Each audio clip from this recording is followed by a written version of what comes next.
Right. Hello, Guppy Force. Oh, wait, Apparition, David. Welcome back to the house in Fata Morgana. Last time. Oh my god.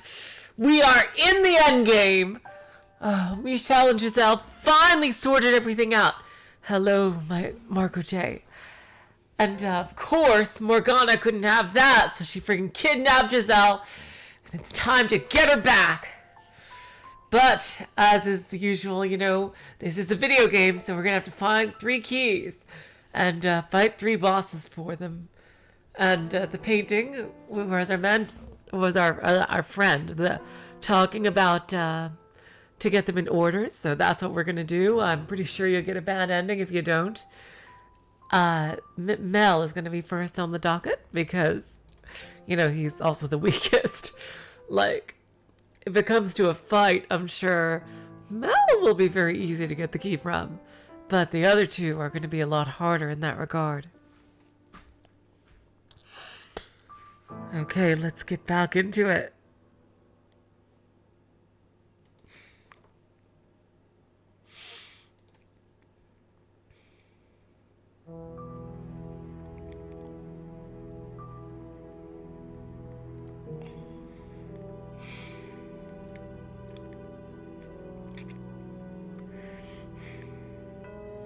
I make my way to the rose garden. The corridor leading there is a mess, and the wooden door is rotting away. Oh yeah, by the way, the mansion, now the walls are seeping with blood everywhere and shit. Hello, Nana, welcome to the stream. I can smell the flowers on the other side. Everything is different from when I was alive. From when Giselle planted and raised that single rose.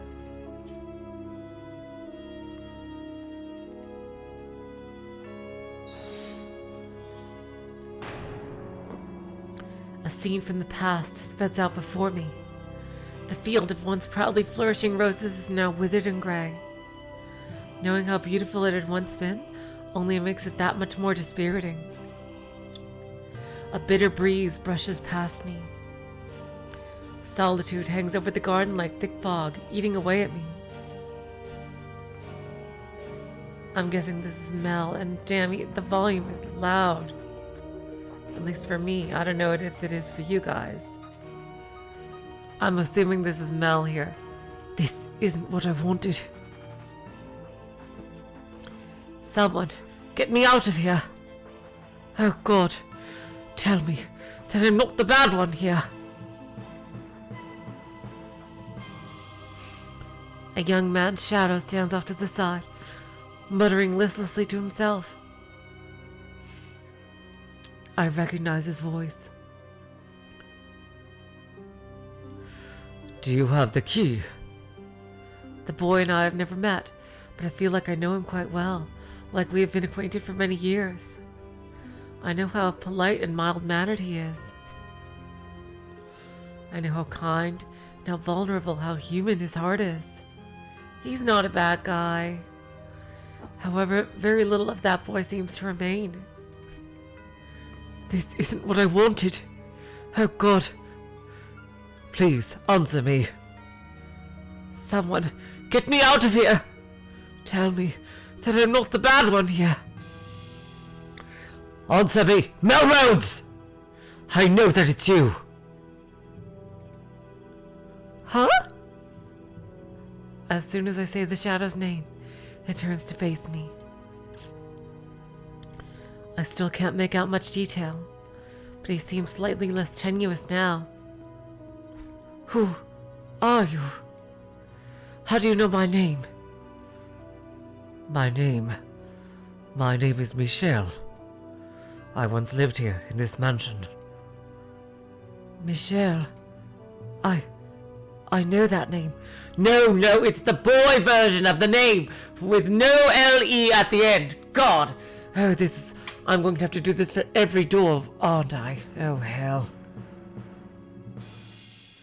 I know it very well. But something's not right. You look different from the Michel I remember. I am not the Michel you know. Our names simply sound the same. Exactly. Hello, Joel Bridge. Welcome to the stream. Oh, that makes sense. She would never come see me. I have a question for you.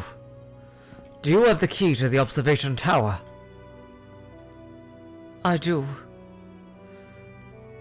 Would you please give it to me? I need to get into the tower. And what do you need there? There's someone I need to find. That's all.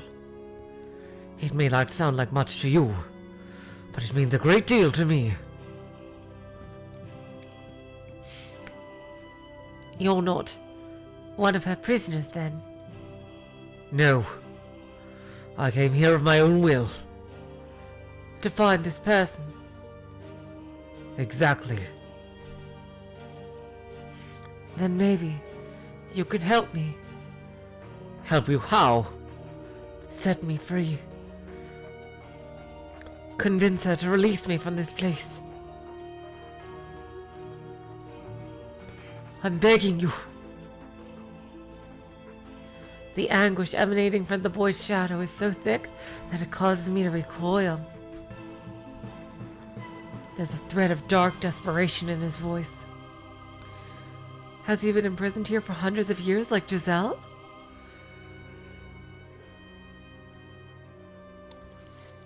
Promise me you'll get me out of here. Am I even equipped to judge whether that would be a good decision or not?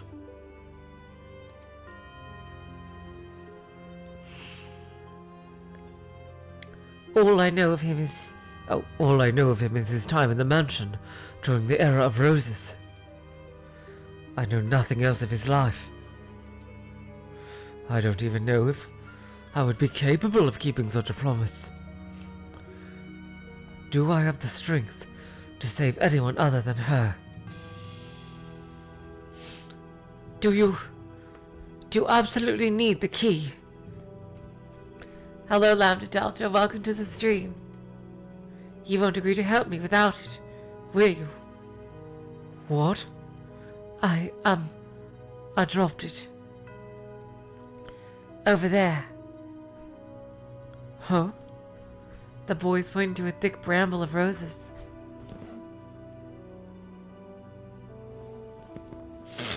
Despite the flowers themselves being wilted, the thorns are still sharp. It was an accident, I swear.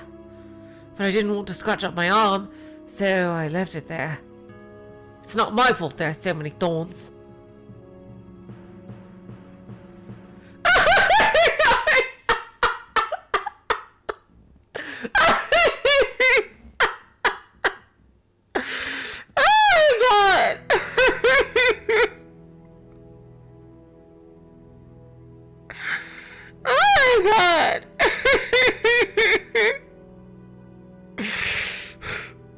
I really want to hit this boy.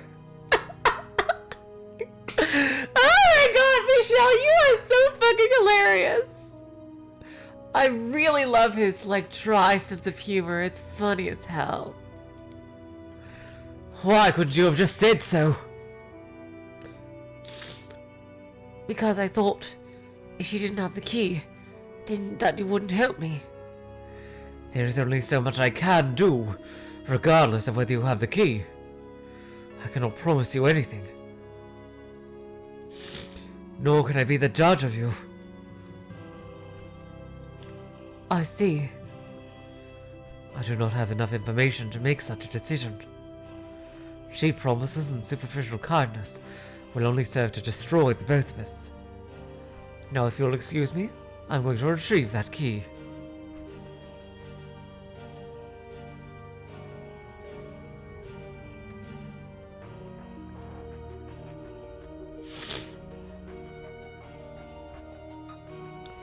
What? You'll never get it out of those thorns. I don't care if it's at the bottom of the ocean. I will have that key! You're wasting your time. Come on, Mel, it's not that bad. jeez. Unless, like, Morgana did something to make the thorns extra sharp. He could always, like, put a towel over his arm or something. I approached the bramble, reaching out for it with my right hand. From behind me, I can sense the boy watching. First, I attempt to spread the tangled, thorn-ridden stems so I can put my arm in without injuring myself. But they seem to be made of iron rather than plant. Oh boy. That's another story entirely.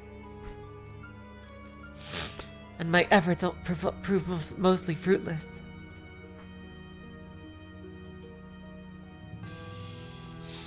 The only opening is barely large enough to fit an arm in, and resembles the toothy mouth of a beast.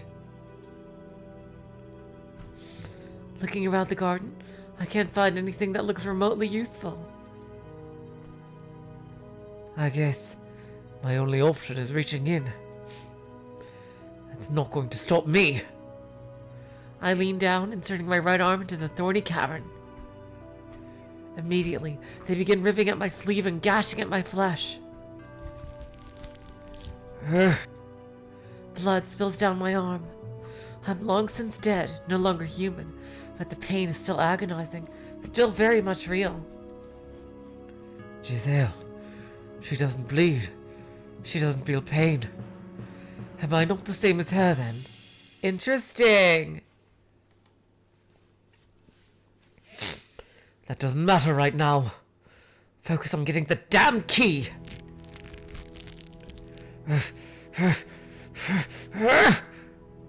Streams of crimson spread through the steel-like tangle, gnawing at my arm like a ravenous animal.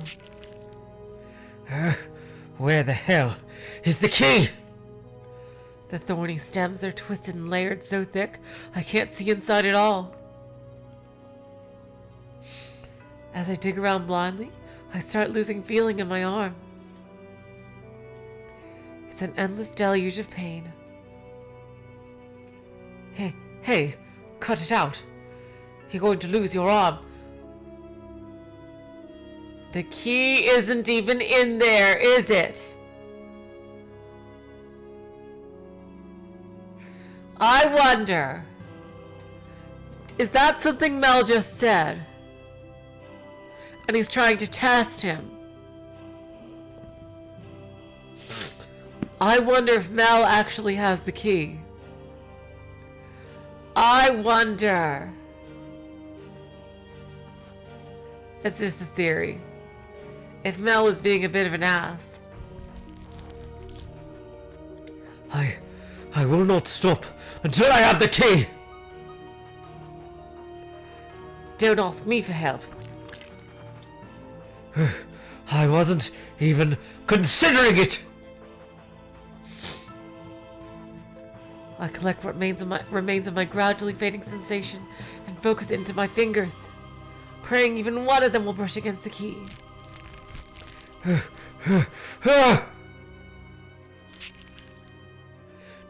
Damn it!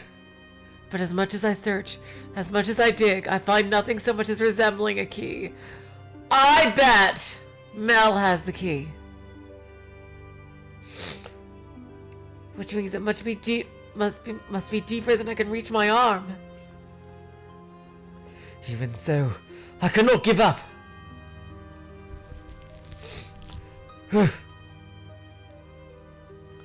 Hey, please, be quiet, right now. I need to focus.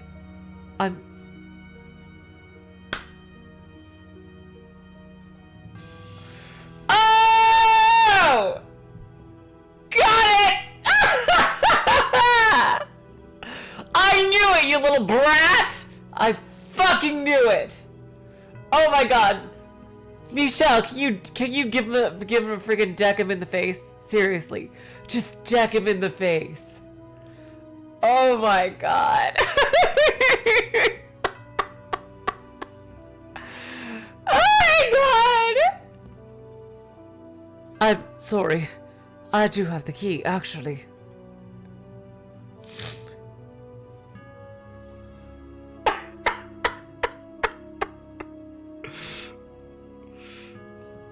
And Michel is like, are you freaking serious right now? Did you just seriously do this to me right now? I ought to smack you across the fucking face, you little posh brat. Now, this is the only time I get to do this because the other two are freaking murderers, but you're just a little brat! I'm sorry, please don't hurt me! You... What?! I'm so sorry. It didn't look like you were willing to help, even if I gave it to you, so... Plus, she told me not to give it to anyone for any reason.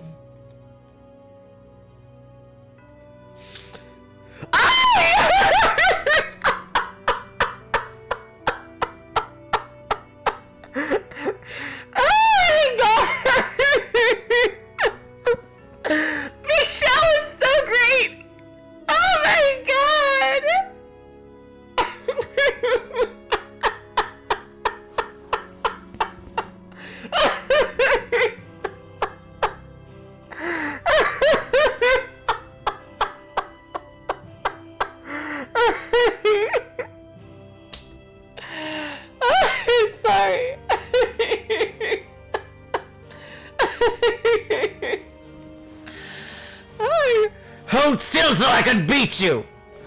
I didn't mean to any ill will! You most certainly did! Oh my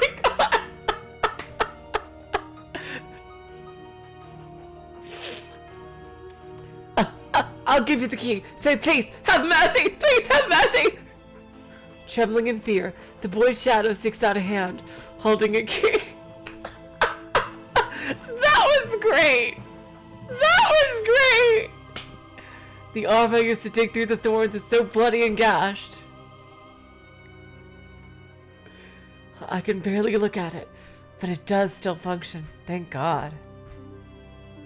And so I take the key from him with my right hand and slap him across the fucking face with my left.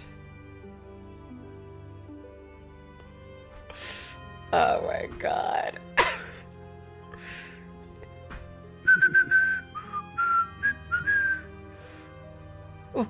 Why couldn't you use the other hand? That's gross! Oh. Please, can I just beat him up? Please, I really need this right now. That's the idea. Are you fucking kidding me? You're kind of a jerk, you know? That's a laugh coming from you! Do you have any idea how much that hurt? I know.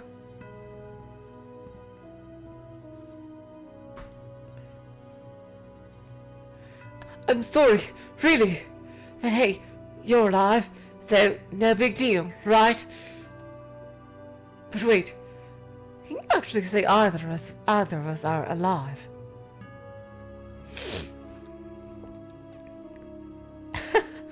I don't even know anymore.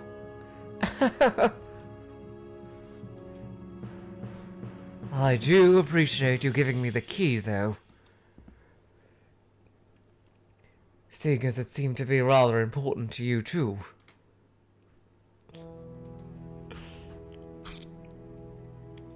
Hey, is the person you want to get back really worth going through all this for?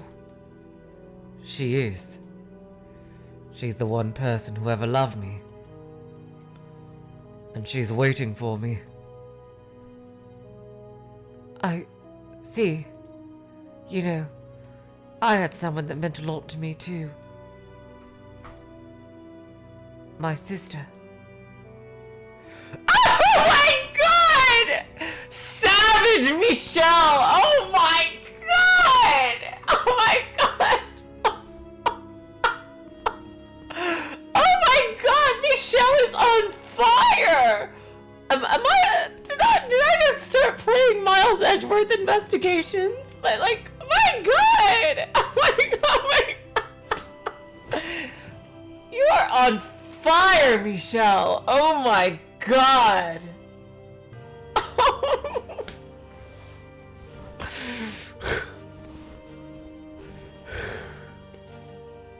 Which one? Which? The one with flaxen hair like me. If you happen to see her. Hello, Ruka. Welcome to the stream. Do something nice for her, please. That, I would say, is your responsibility.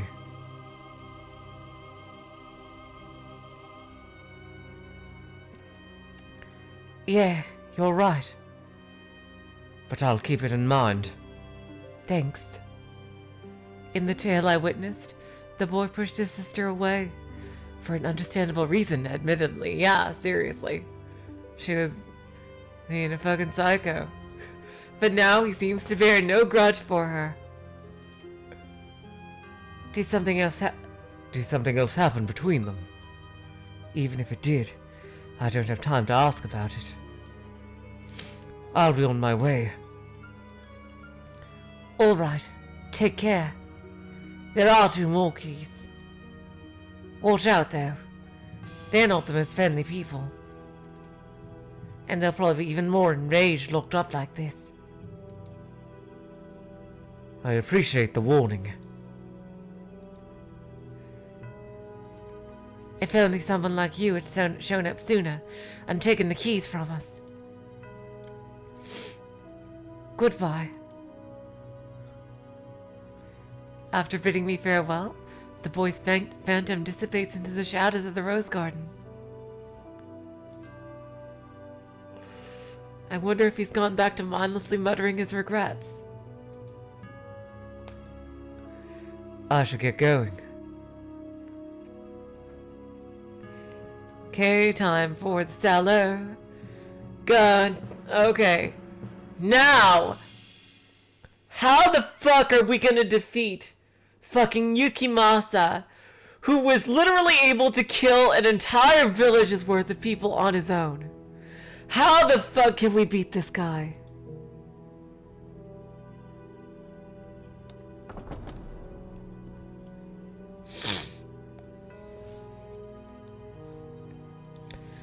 I descend the stairs, opening the cellar door.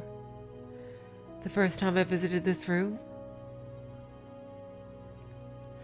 the smell of blood from within was nearly suffocating. Now the entire house reeks of it, and I've started to go numb to the odor. There's no one here. Am I in the wrong place? I begin exploring the cellar, hoping to maybe find the key hidden away or abandoned somewhere. As I reach my hand out to investigate one area, I am ready for the jump scare. Ha! You didn't get me this time! A shadow leaps out of the thick darkness.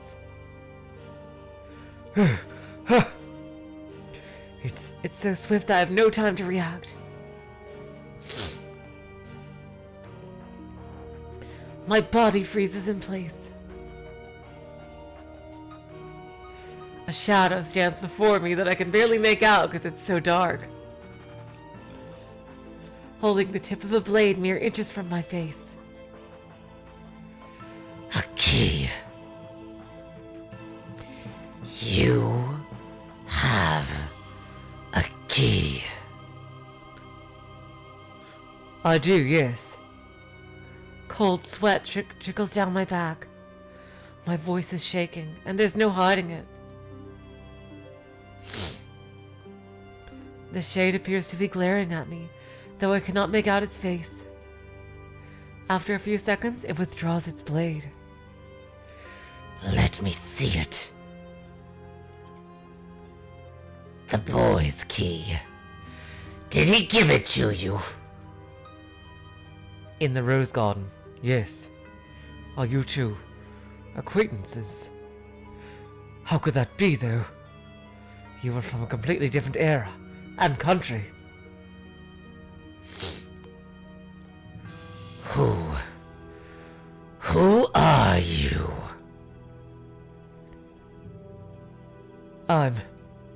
No. Never mind. Who you are is irrelevant to me.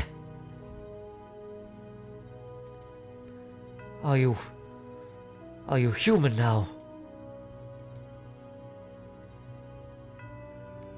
If you are speaking of my nature? Oh. If you are speaking of my nature, then no is the only answer I can give you. You didn't kill me, though. If you wanted to, you could easily skewer me where I stand. If that's what you'd want, I'd be happy to oblige. What did you come here for? For your key. I came to ask if you would give it to me. You mean to open that door? I need to get into the tower, yes. He's being very civil. I see. Take it. I'm guessing if you didn't have that key, he would have just killed... I'm guessing that if you went to him first, he would have just killed. Just straight up killed Michel.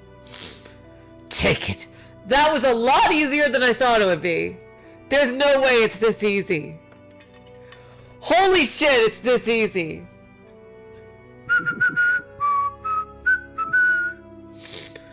The man's shadow tosses the key at my feet. I'm not quite sure what to think. I didn't expect him to give it up so readily. What? Take it! I won't stab you in the back while you're bending over. I thought you were supposed to hold on to this at all costs. I no longer have any reason to guard that key.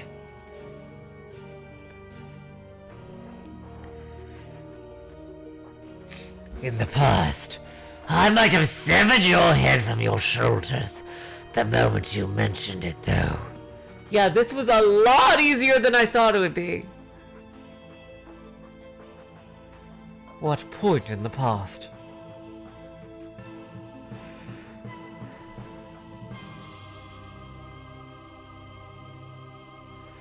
That's a question. I wish I knew the answer to.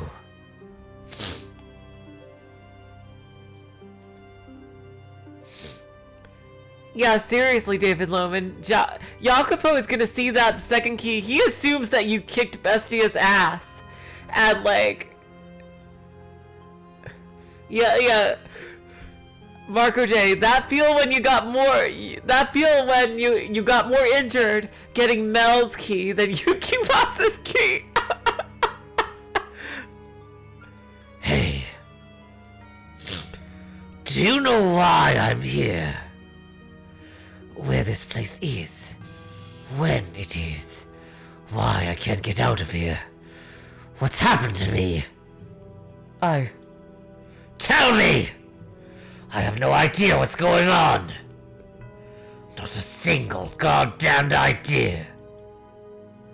Neither do I. Get out. Take the key and get out of here. Get out! I can't bring myself to say anything to the enraged shadow, so I follow his command, picking up the key and departing the cellar.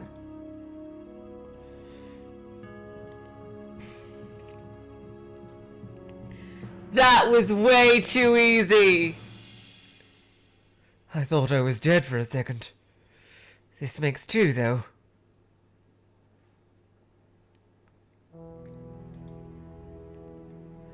What could have happened between these people? The painting mentioned a past with them, and Morgana spoke of the wicked men she cursed. Does that mean they did something awful enough to earn Morgana's spite? Right now, though, I must push onward. If I'm not mistaken, the final key should be in that room. The room with the billiards table. Is that what it's called? What is billiards, anyway? My god! He really is medieval Miles Edgeworth. I should get moving. Like, that's his personality, basically. Once I have this key, I can get into the observation tower. I'm almost certain Morgana is waiting for me there. How are you gonna kick her ass? She's not gonna be so compliant like freaking like Yukimasa was. With Giselle. So I gather up my resolve and hurry to the last room, not wanting to take even a second longer than necessary getting her back.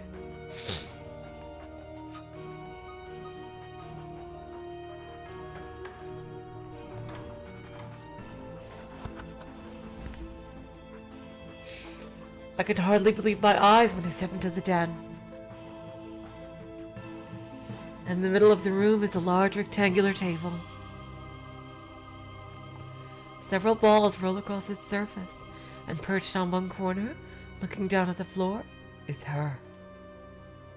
Giselle is here! Giselle! Giselle! The question of why she's here never crosses my mind. All I feel is elation to see her once more. There's no room for anything else in my head. I run over to her, put my hands on her shoulder. Thank goodness you're alright!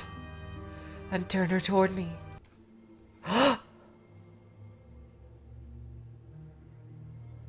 What happened? Whoa, oh. Whoa. Giselle! Giselle! I shake her, causing her head to droop lifelessly. There's not a trace of light in her unmoving eyes.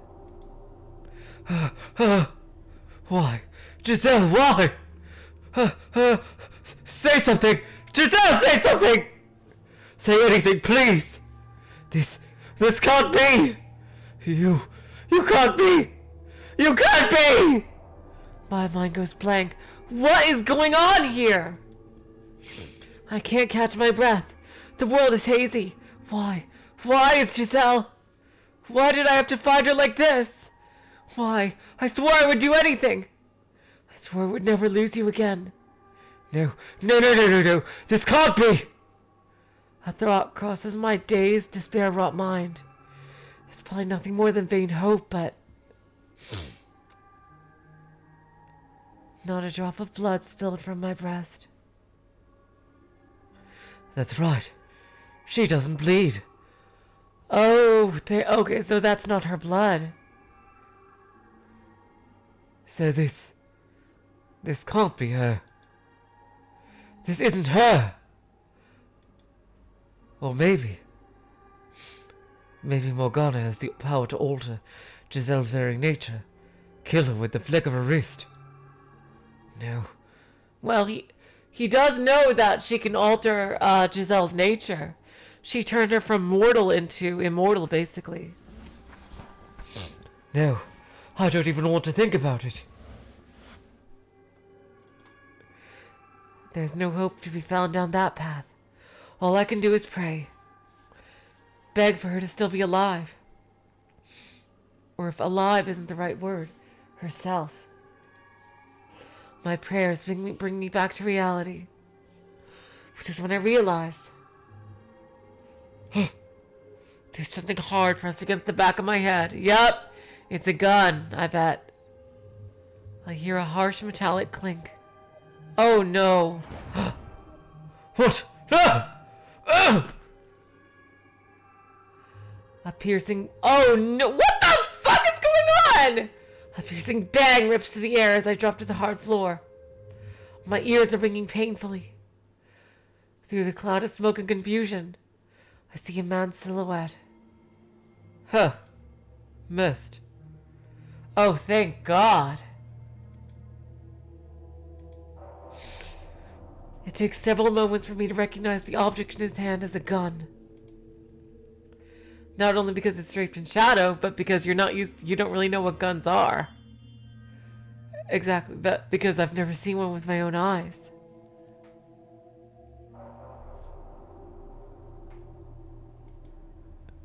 Had I not witnessed what they were capable of through the stories, I would not have understood how terrifying they were. Exactly. It's like, I'm from the Middle Ages, I barely know what a gun is. Not a problem, though.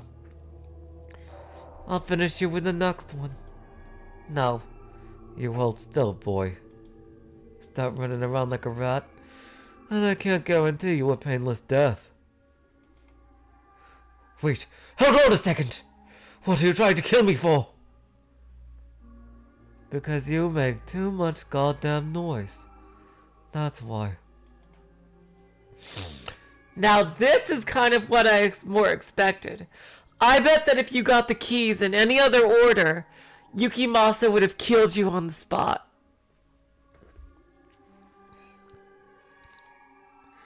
Don't tell me. You're the one who... What? I turned my gaze toward the large table. Giselle isn't there. It must have been an illusion after all. The realization sends a wave of relief through me. I still have a gun in my face, though. Curious man you are. Does the table warrant your attention more than me?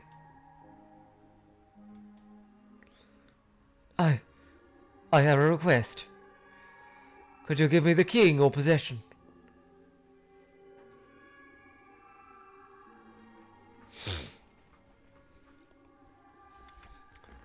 That's all I need, and then I'll leave and stop making a racket.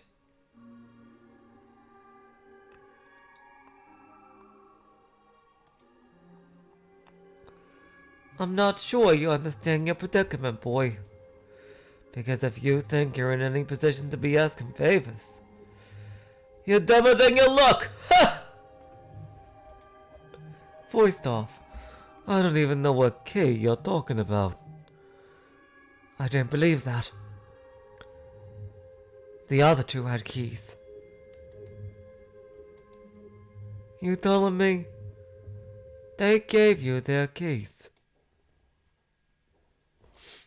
It sounds like they really do know each other. See for yourself. I believe you recognize these. Are you collecting them to enter the tower? Are you going to see Morgana?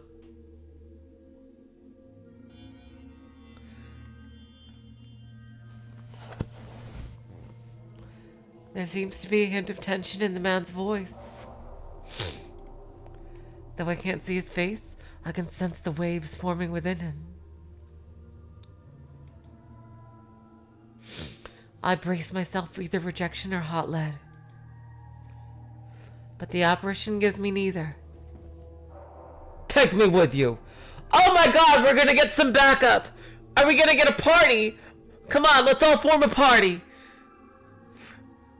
We have Yukimasa as the swordsman, you as the gunner, and Mell as moral support. What? You have the other two keys, don't you? Then you can open the door! Bring me to the witch. Hello, Aladdin. Welcome to the stream. I haven't seen you before.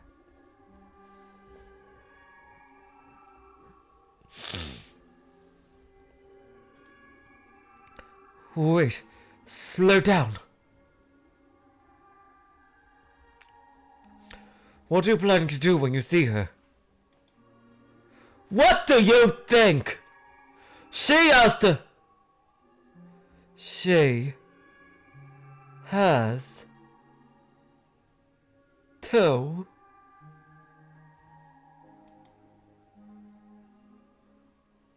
Oh, damn. Fuck. I think Morgana just Thanos snapped him. Oh, well. Jeez.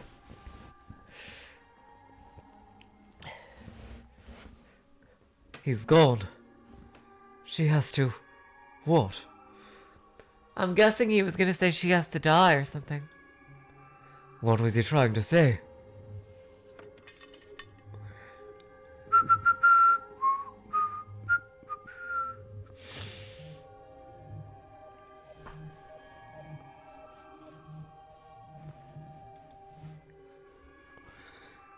On the floor where the shade stood is a new key.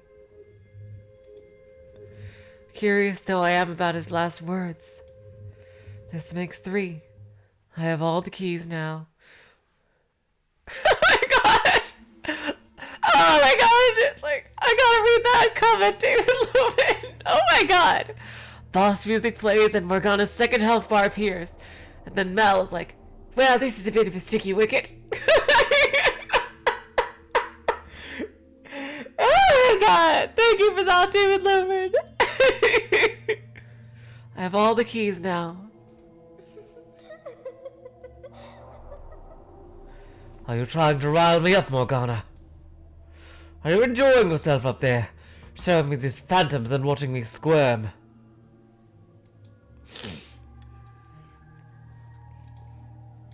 Just you wait. I'm on my way!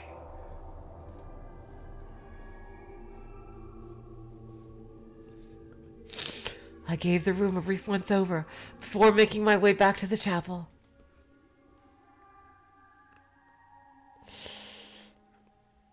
Oh god, Michel, you're gonna need some kind of weapon or something. 3 separate keys. They all look very unique. Like, if Morgana had the ability to just Thanos snap them, it seems to me like she wanted to get him this far. She wanted him to get this far.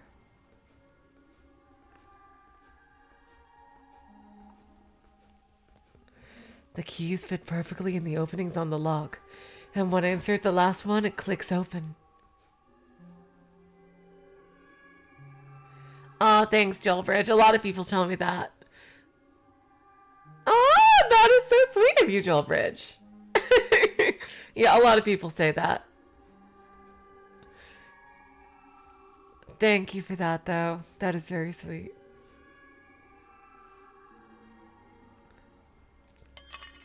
The chain sealing the door falling to the floor.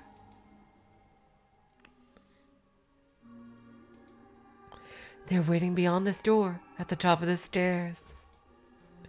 I start pondering what I can do. Even two in a face-off against Morgana. Exactly, you're unarmed!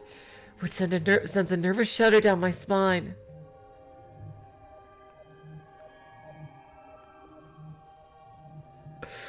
I gotta read that. Nana is there.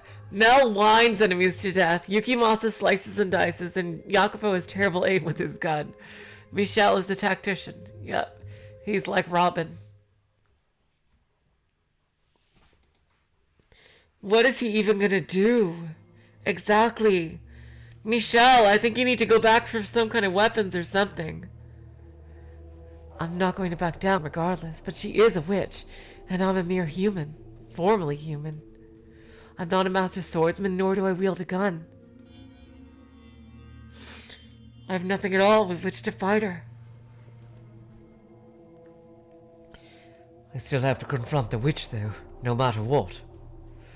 As laughably reckless and foolish as I may be.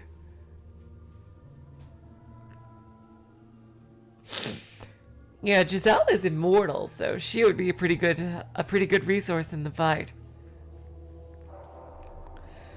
I have no other option. Are you sure? Like, there's no weapon or anything you can find? Oh god, what is he gonna do? I place my hand on the door, preparing to climb to the tower where I once spent my last breath. Giselle locks safely away in the chamber at the top. The tower where I first met the witch. No hesitation. Actually, that's a very interesting idea for an RPG. I don't think anyone has actually... I don't think I've ever seen a game like that, with that idea. Like, where you have a party, but there's one...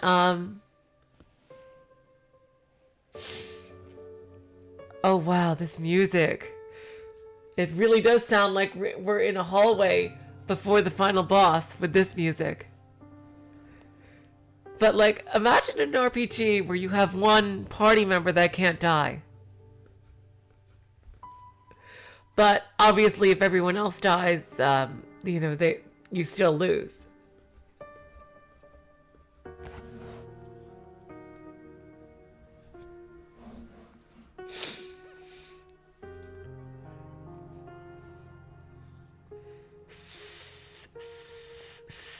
I think a very interesting story could be built around a game mechanic like that.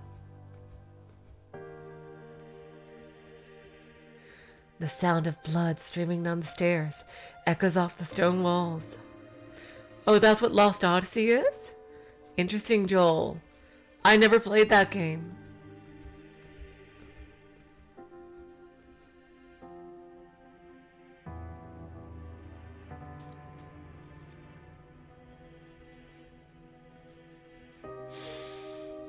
Although I have begun growing numb to the house's otherworldly ornamentation, the sight of a seemingly endless river of blood flowing down the spiral staircase sends a chill through me. This music reminds me of Legend of Zelda. We're climbing Ganon's tower here, it feels like. Every step I climb makes a splat, splat noise.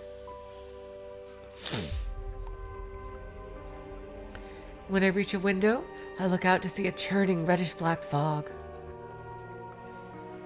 Oh, now this brings me back. You climbing these stairs alone, just like old times. Morgana! I waited so long for someone like you to show up. Someone with enough despair to resurrect me! Give her back. But now, I don't see it in you. I don't feel one bit of that intense hopelessness anymore. Give her back. And here I thought we were cut from the same cloth. Morgana! Yes, I'll give her back. If you can make it to me without losing yourself. I will not give up. It doesn't matter what you do.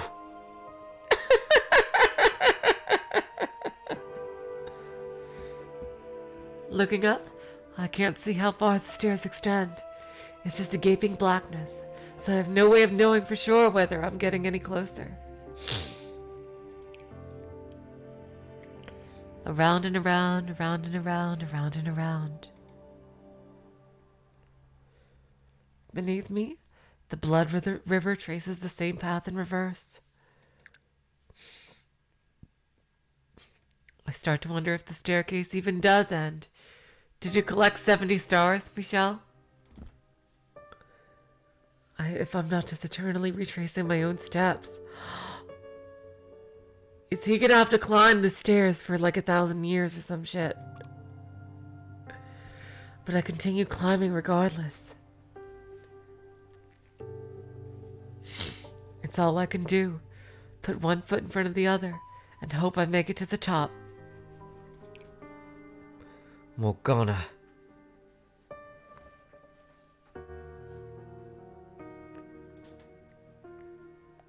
What is this place? What did you do to it? What is it? Why, it's the mansion you lived in for a decade. Of course.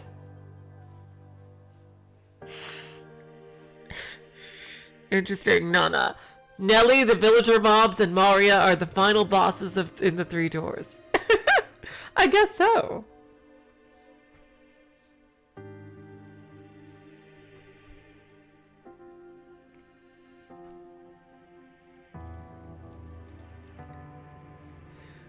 You look at this and tell me it's the same house! What's with the blood everywhere? And the three shadows? Now, my dear, no need to raise your voice.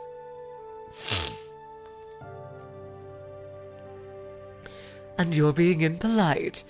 One question at a time. Answer me! What is this place? That's immaterial. Even if I were to give you an answer you found satisfying, what would that knowledge do for you? Your objective is to reach the top of these stairs and rescue your dear, sweet Giselle. Nothing more, nothing less. Isn't that right? Or, by chance, have you taken an interest in me? This is not Umineko! Despite never once asking about myself before.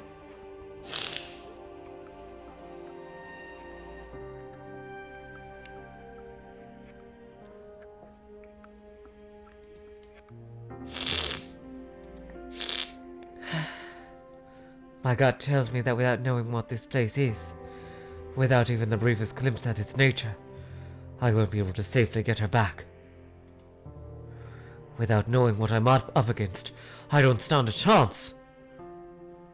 Please, tell me about this mansion, Morgana. Oh yeah, a Castlevania mod that is Fata Morgana inspired would totally make sense. Seriously.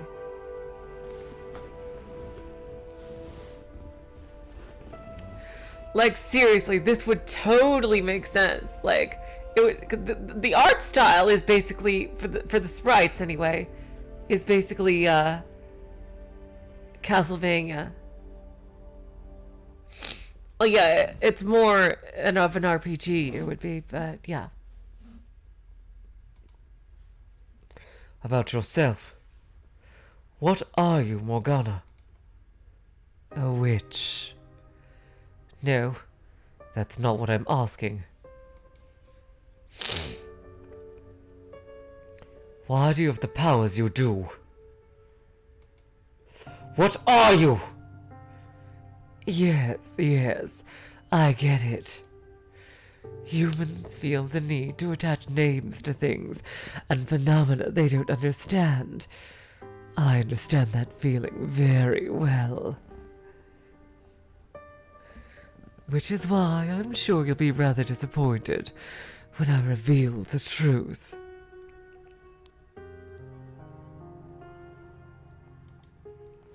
What do you mean? What I mean is, I'm an ordinary human. How the fuck is that possible? Yeah, exactly. That's not possible. You expect me to believe a human created this illusion?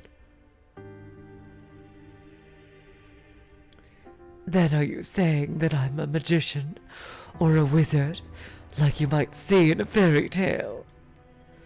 I wouldn't believe that. I would believe that. Over you being human. Like, seriously? Think back then, would you?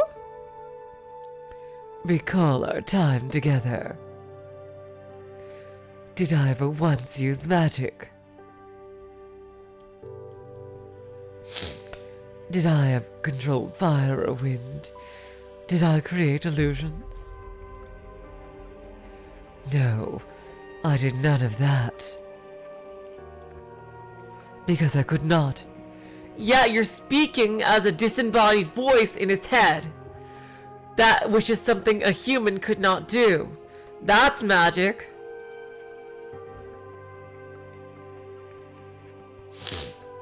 To you, when you were alive, I suppose you could say, I was not but a simple ghost. Well, ghosts are magic. A rather mischievous, but otherwise powerless spirit. And there was nothing more to those three men either.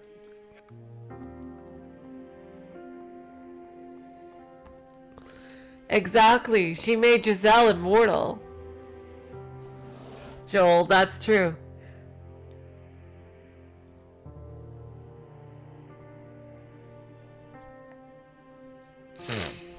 The witch Morgana was never anything but a wretched phantom haunting this old house.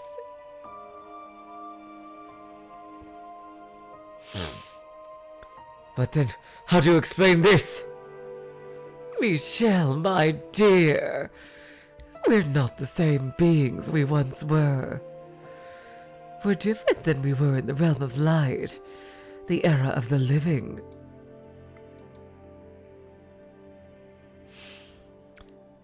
You've figured that much out, though, haven't you?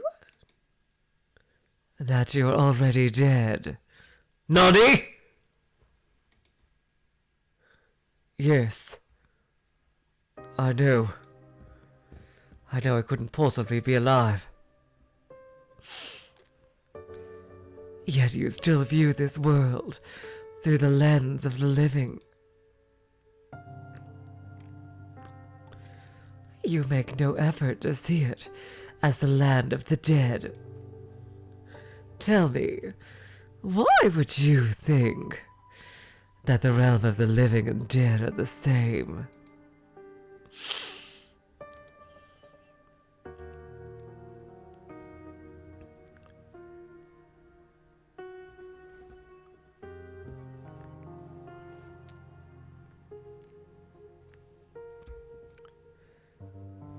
Though the words behind each door were so vibrant, the mansion itself never had any color.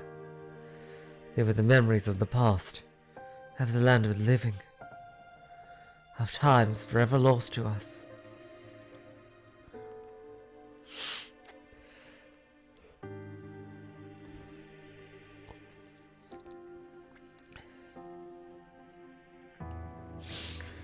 Our lives have already come to an end, my dear.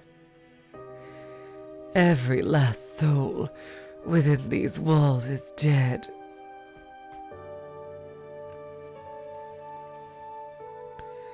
This is the world that lies beyond the end.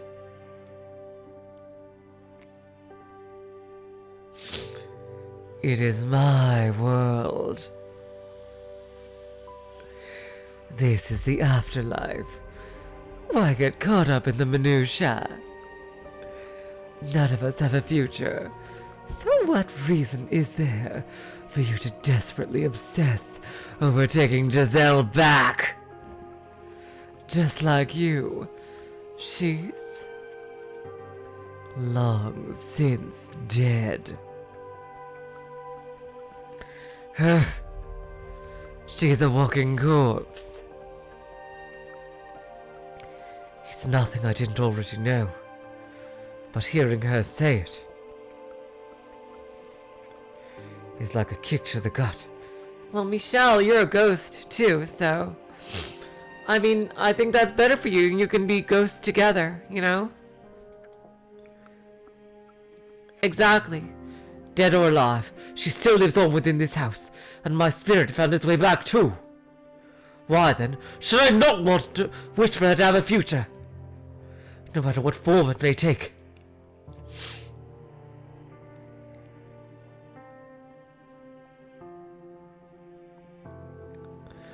No matter if my choices erase her from this world entirely.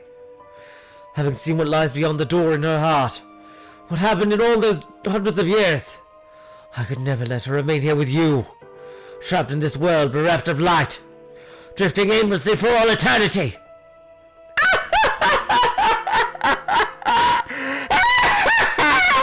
So determined you feel the need to raise your voice. But you're not going to budge on that point, I see. I ask you this again, Morgana. Please tell me about yourself. How did you become a witch? How did you end up attached to this house? I want to hear your story. You honestly want to know about me? I do now, yes. But not for me. For her, right? Don't be shy now. It's the truth, isn't it? Besides, if you did say it was for me, not her, I might die of laughter! As you wish. You have seen many tales of people's lives since arriving here, and now you shall see mine. Oh boy, here we go!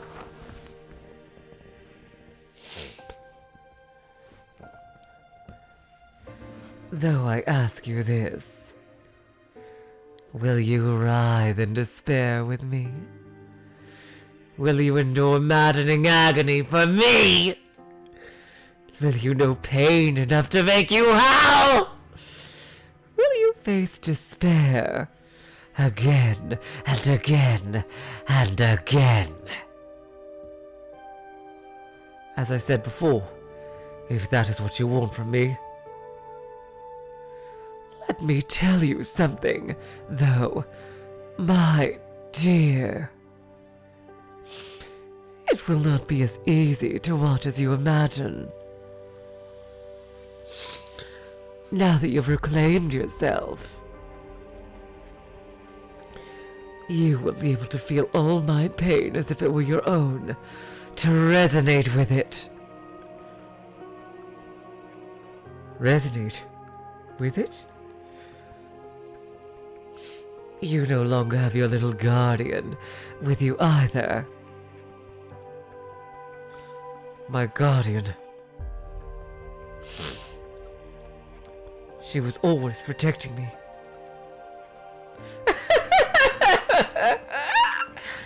You'll have a wonderful time, I'm sure. It's a tale that could have only taken place in that era of miracles and spirituality. Wondrous and weird, senseless and stupid, hopelessly tragic. Will you watch it with me?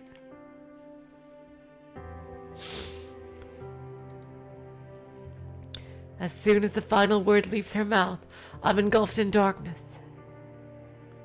Not even given a moment to brace myself. The tower stairs crumble beneath me. My feet have nowhere to go. As I'm being battered by the roaring blood river, my consciousness melds with another. Here we go!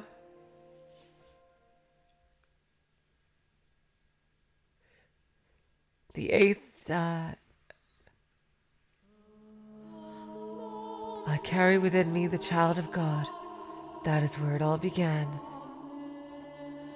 The words of one foolish woman determined the course of my entire life. Before I was even born, my fate was decided. Did her claim come from faith? Was it her way of escaping reality? Did she do it for money or fame? I don't know. Oh wow, she's claiming she's like a Virgin Mary type. Jeez, her mom, oh boy, jeez. That's not gonna end well.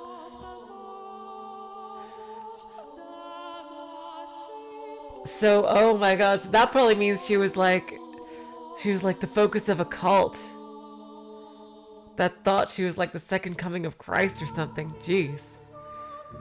I've been visited by an angel of the Lord.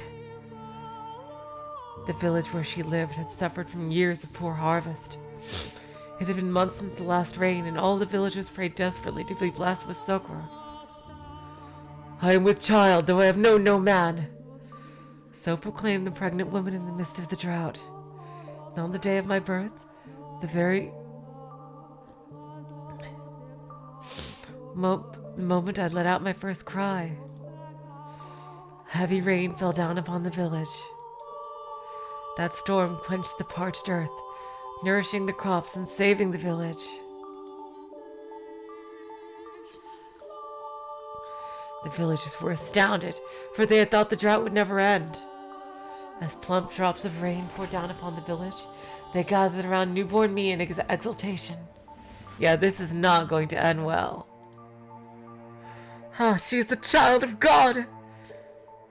Oh God, perhaps there would be more wonder in claiming I had magical powers. Yeah, this section is randomly in NVL mode. Perhaps it would make a better story if I were to say there were higher forces involved. But all these years later, here is what I truly think. It was nothing more than a fluke, an improbable stroke of luck. an unbelievably fortunate accident for my mother in the village, and an indescribably unfortunate accident for myself. I am with child, though I have known no man. As if that's even possible. Maybe she had fooled around with a man who had gone and abandoned her, and she spouted those lies to convince herself it had never happened. None of the village men made any claim to be my father. Perhaps he was someone else's husband, and as such he couldn't reveal himself, as adultery is a sin in the eyes of God. The girl that they were praising as the child of God was indeed not more than the ordinary daughter of a wretched woman. At the time, though, I thought differently. I believed my mother's words, convinced I was a saint.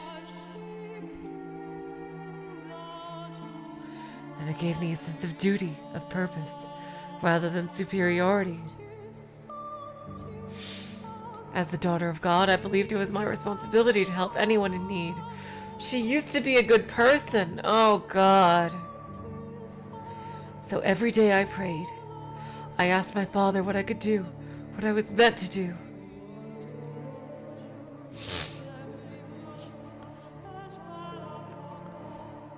Not everyone is equally good, however.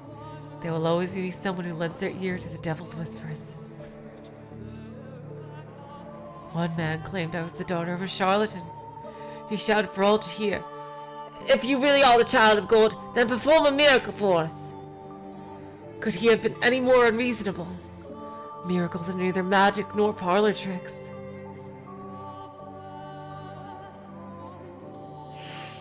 They are realized through the power of faith. A lowly villager has no place demanding God prove his own divinity. It is the height of arrogance. But the man refused to heed my words, so having no other choice, I contemplated what I could do to show him I was indeed a saint. Yeah, she is caught up in a cult. And blood was the spark of my inspiration.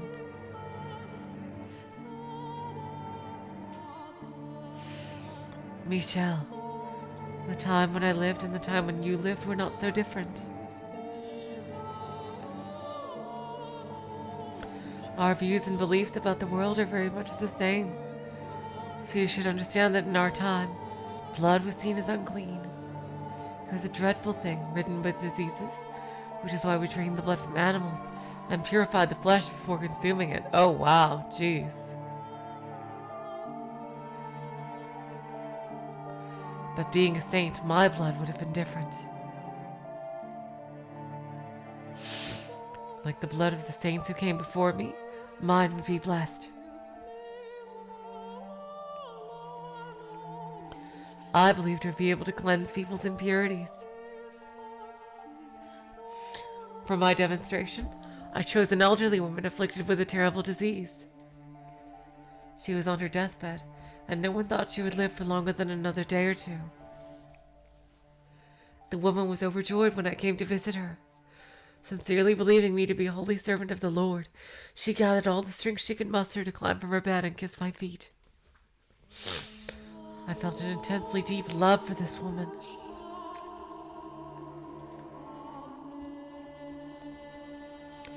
Placing my hands upon her cheeks, I said with all the kindness in my heart, "My beloved sister, partake of my blood." The woman agreed without a glimpse of hesitation. And so, I pricked the tip of my finger with a knife and let the blood drip into her mouth.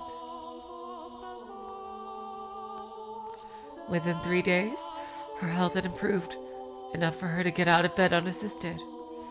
Now, how did that happen? Seeing that, no one in the village doubted my powers any longer. In fact, the man who accused me of being the daughter of a charlatan was subsequently punished for his sins. He received much deserved retribution for challenging the daughter of God, for mocking her. But of course, being a saint, I forgave the man. He in turn repented and changed his way, worshipping me as a true child of God. Yeah, seriously, this is a weird, this is like a perversion of the Eucharist. This is all kinds of fucked up, like religiously. Damn. Now, I'll be honest with you. I was ecstatic. She let the power go to her head. Oh my god. Utterly elated. I felt like I was on top of the world and I reveled in it. The villagers showered me with adulation. They revered me, the daughter of God. Anyone who didn't was punished. And on top of that, my blood could cause miracles.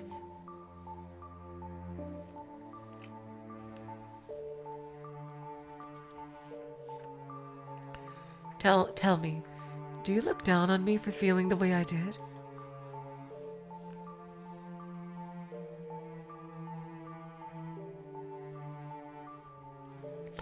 The actual child of God would never let herself be consumed by such base emotions, would she? But if you give me a chance, I would like to explain myself. I was but a young girl at the time, and to a child, her mother is the world. Exactly. Exactly. Anything she says is the absolute truth. So when my mother's claims so happened to coincide with a lucky miracle, my young mind was set in stone. Exactly. I was a saint. My blood could heal the sick. And nothing would convince me otherwise.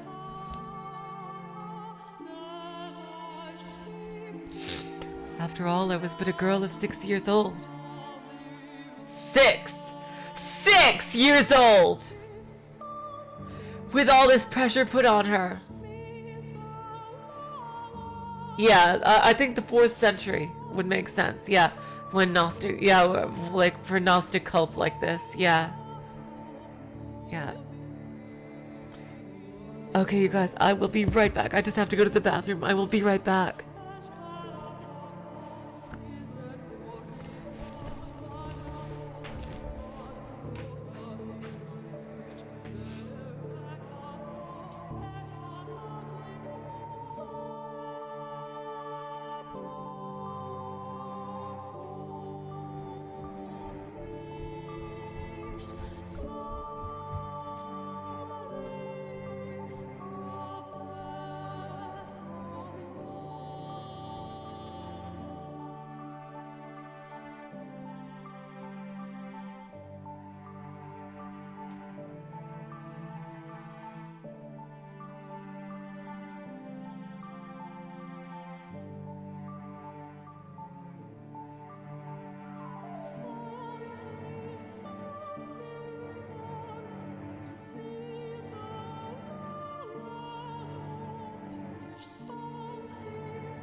It is not my place to decide whether my blood truly had miraculous powers or not.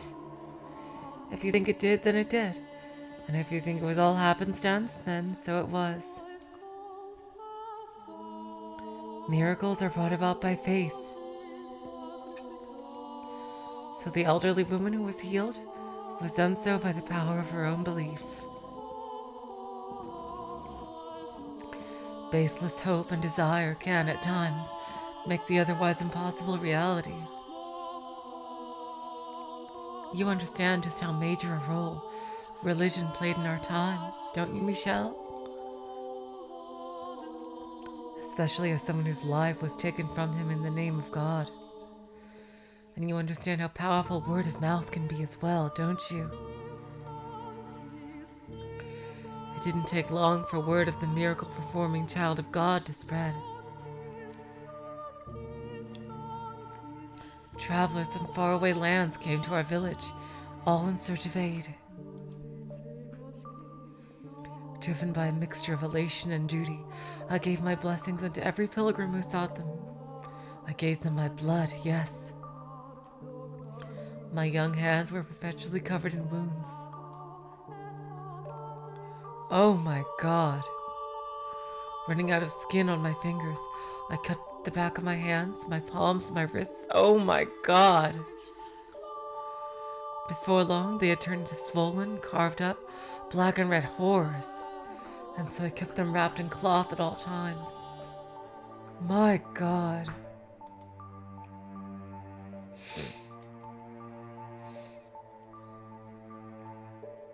The only time I uncovered them was to give blood to those who sought it.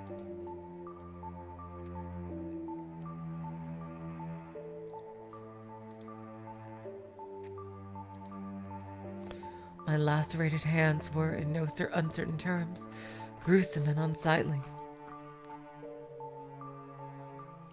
But the believers who came to see me all wept at my selfless sacrifice. And so I came to cherish those wounds.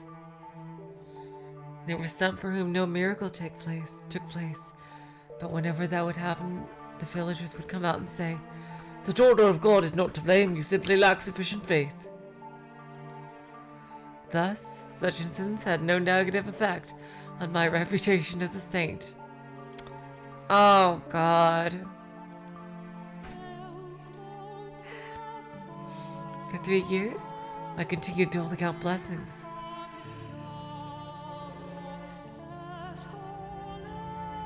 One day, while I was offering a prayer, my mother let slip her discontent.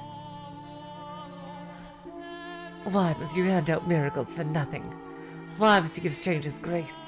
We should be getting compensated." Oh, God, here we go. Here we go. We deserve remuneration. If we charge us a little bit for each blessing, we could be living so much more comfortably. I was dumbfounded. How could the mother of a saint say such things? Helping people was my divine calling, and she expected payment?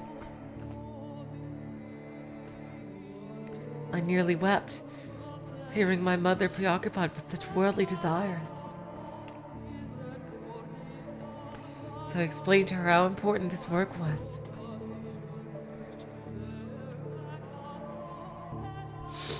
I taught her that we were not to covet material wealth, that we were to dedicate our lives to the service of our fellow man.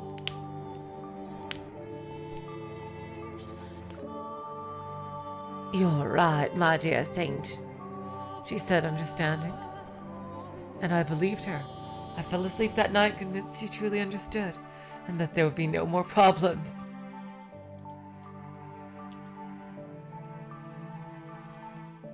But the next day... What?! Oh my God! I was sold off. Unbelievable! What a horrible mother! Oh my God!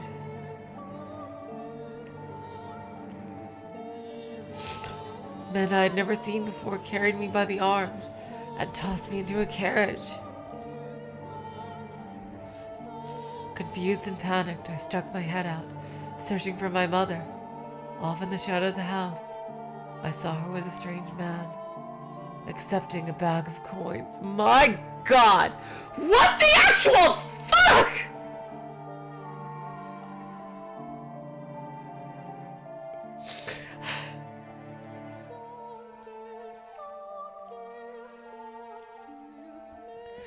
Are you fucking serious? Oh God, please motherfucking kill her. Kill her! Kill her right now, I fucking swear. Jesus Christ.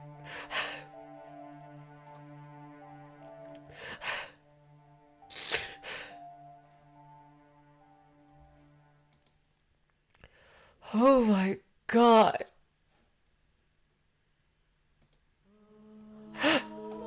Jesus Christ. Fucking hell.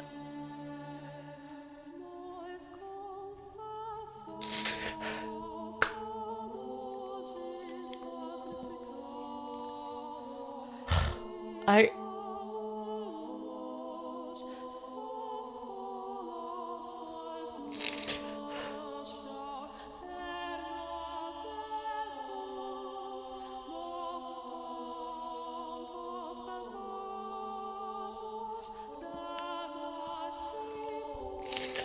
Please, can they just kill her, please?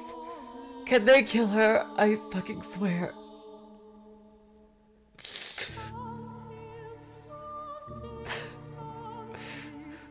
Oh God.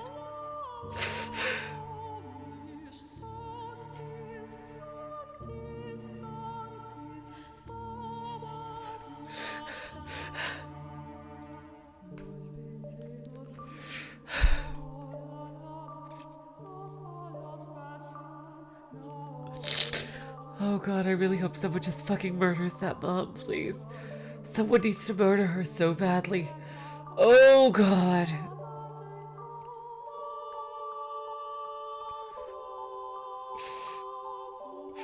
Oh God.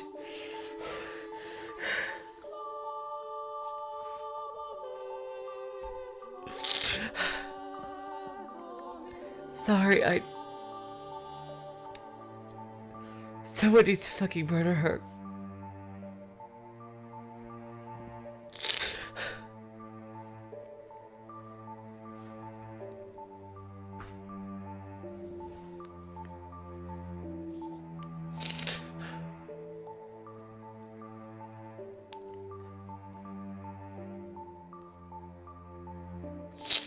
The carriage rocked back and forth as it rolled along a dirt road.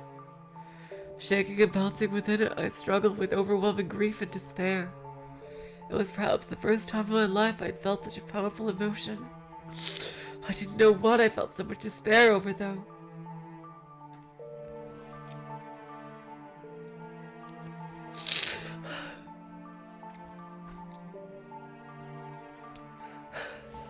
Obviously, it was over my present predicament, but I wasn't sure what about it hurt the most.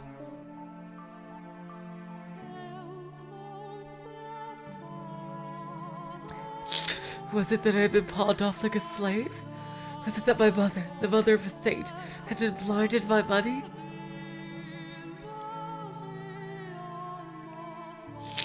Was it that the villagers had watched in silence as a disciple of the Lord was thrown into a carriage? Or was it that I, daughter of God, lamented my misfortune like a mortal? That was a while ago, Guppy Force.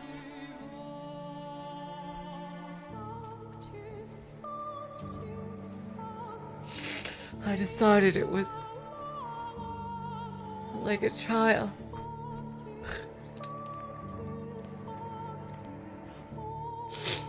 My father, the Lord God, was testing my worthiness of being his daughter.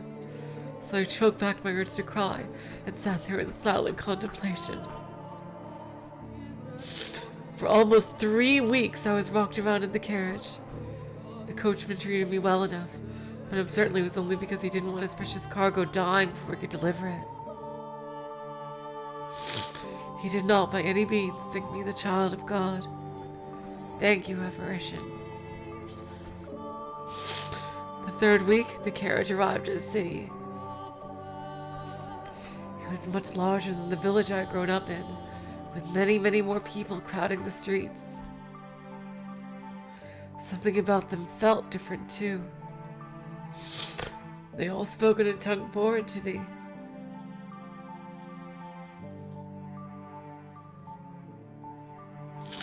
Which is when I realized I was far, far away from home. I was delivered to the lavishly decorated mansion of the region's lord. Brightly colored flowers blew wildly in the garden as guests laughed and ate extravagant meals. And in addition to them, there were probably 4 times as many slaves moving about the grounds.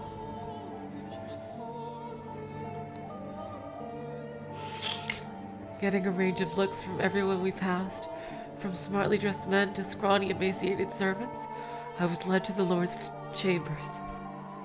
Oh God! Oh God! Oh God! Oh, the Lord was surrounded by beautiful women. Perhaps they were slaves, or perhaps they were prostitutes, I couldn't tell.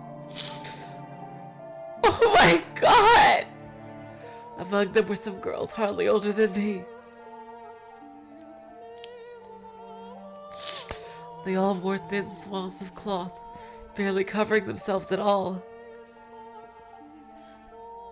The Lord looked me up and down, and with a laugh he said,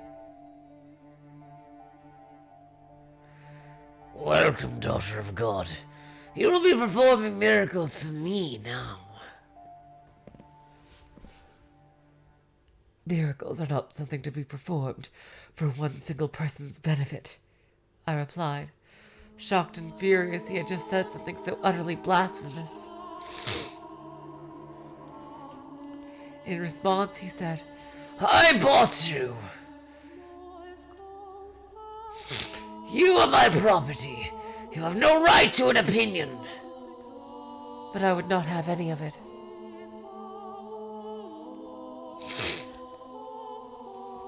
I entreated him to give up his indulgent lifestyle and devote himself to the service of God.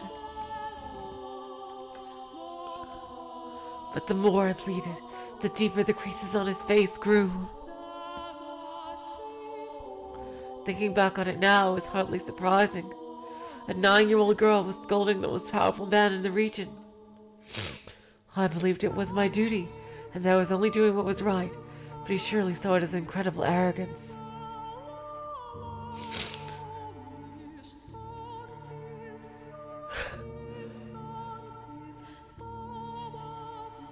So the Lord forced his will upon me. He bound my hands and feet and cut me without my permission, filling a goblet with my blood and passing it around to his guests. Oh my God! A saint's blood and good fortune for to all. That was when I realized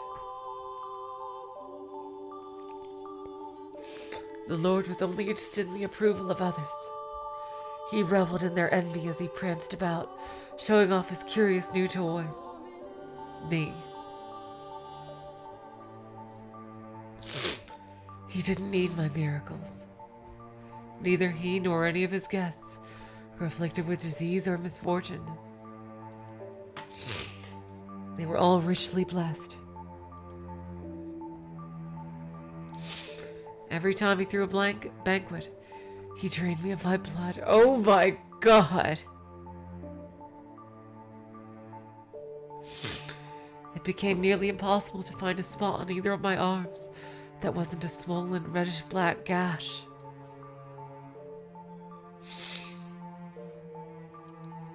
And soon, because my arms weren't providing enough blood for him, the cuttings spread to my legs.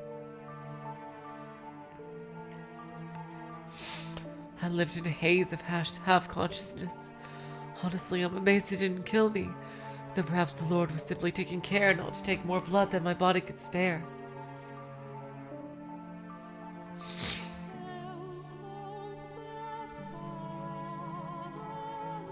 Watching the wealthy partygoers laugh and sip my blood through bleary eyes, Another wave of despair came over me.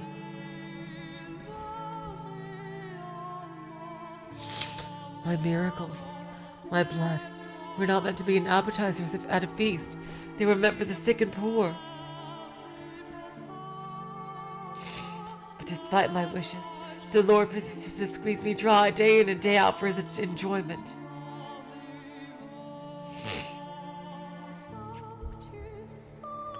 For a while, I was convinced that it was all God's test.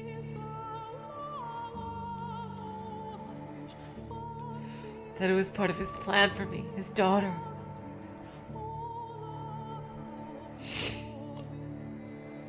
That if I could make it through this trial, I would be allowed to go back to helping people. That man would celebrate my success, envy me, worship me. That sinners would face punishment.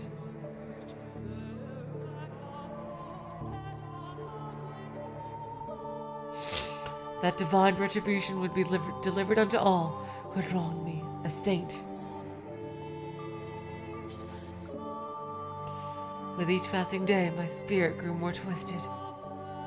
Would anyone have believed that the scarred and bloodied girl tied up on the floor in the banquet hall was a saint?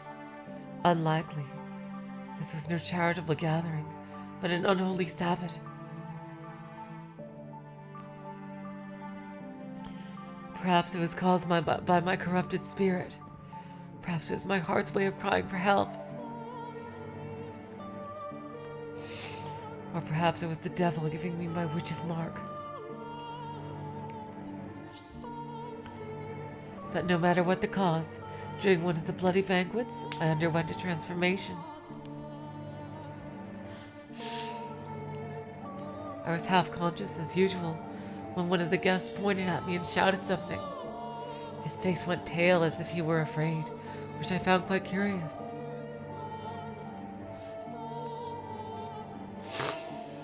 The Lord then approached me, grabbed me by the hair, and lifted my head.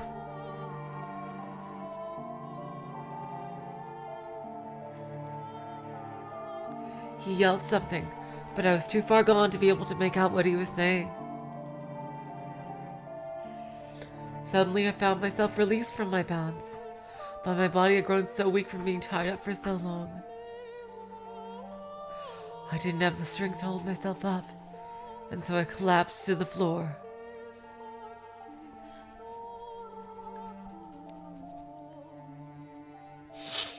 I was still trying to figure out what was happening when the Lord drew a sword, raising it high above his head. Oh my God. His words in that moment reached me with perfect clarity. You're a damn witch wearing a saint's skin! A witch? Why was he calling me a witch? I was the holy daughter of God. I had certainly never made a pact with the devil. What could have given him that idea? What was in store for me now? Had God performed some kind of miracle for him?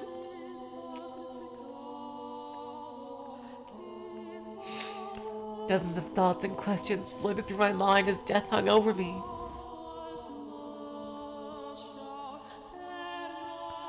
I couldn't comprehend anything, and so I didn't feel any fear or anger at my impending death. I was simply curious. What had happened to me? But before I had the chance to find that answer, the Lord swung down his blade.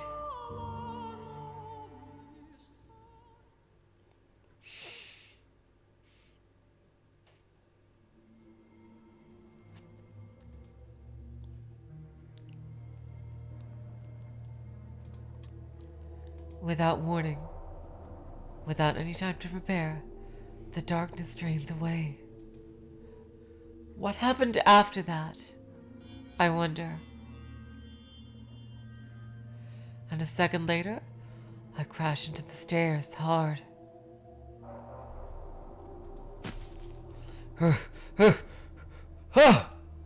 Right in my ear, I can hear the s of the river of blood.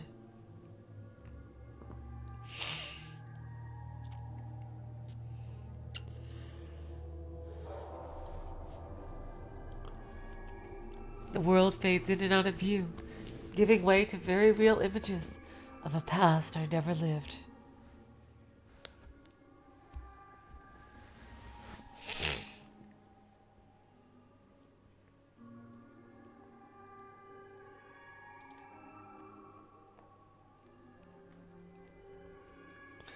I can practically feel the fire in the eyes of that man, that mad blood banquet's guests.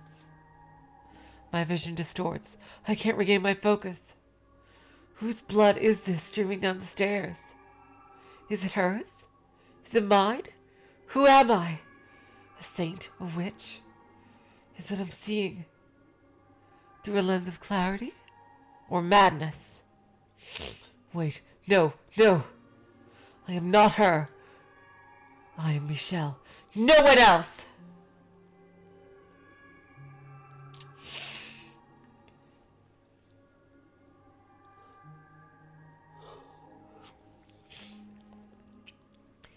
It hurts, doesn't it? It's hard to breathe. Your chest is on fire. Your vision is blurry.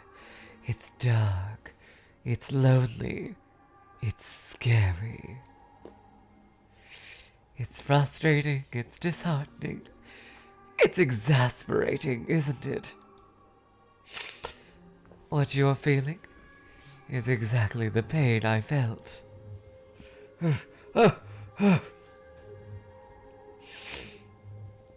I reach out my hand in a plea for help. Which is when I see something I can hardly believe.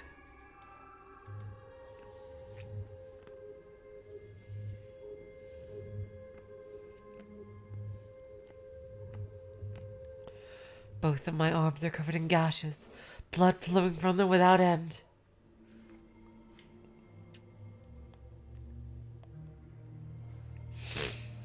The raw flesh beneath my skin has been exposed to the open air. Oh God.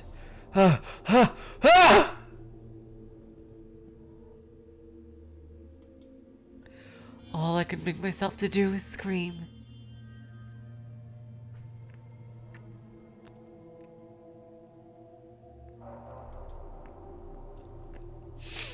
That pain, her horrible past, is doing everything in its power to break me. That 9-year-old girl's sickening experiences.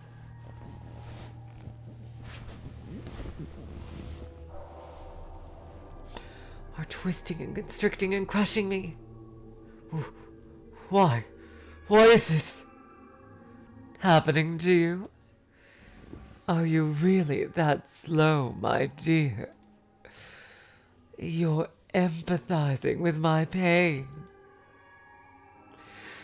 You're just that kind-hearted, Michel.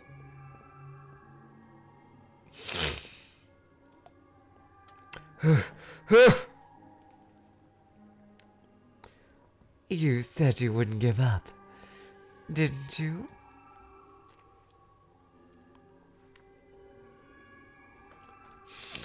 That you would make your way to me.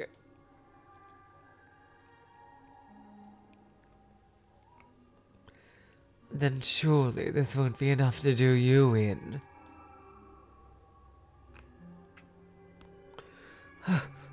Of course it won't!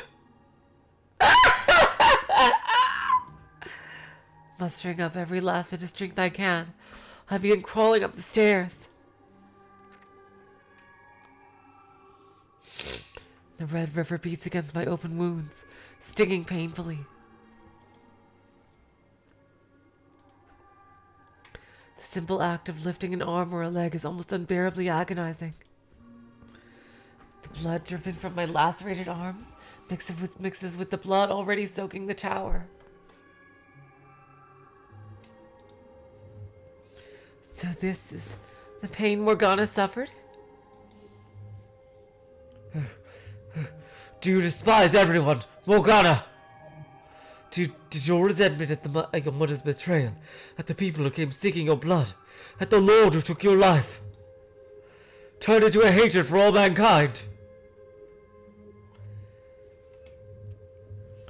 Your perception of me is still incorrect, Michel. My grudge is only against a select few.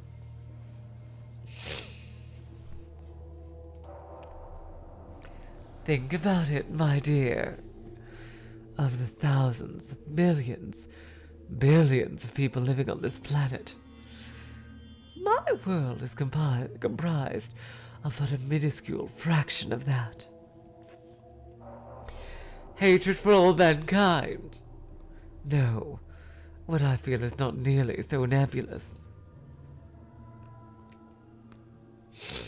Although, if I had died, still believing I was a saint, maybe I wouldn't have such a well-defined mission. Are you saying the Lord didn't kill you? Really? I was wondering. Yeah, because that seemed a bit too short. Oh my! Did you actually think that was the end of my tale?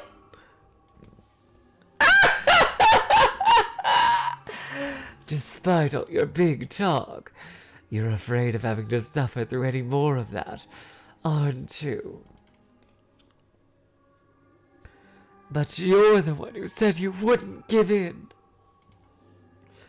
So go on. Know my pain. Without losing your mind!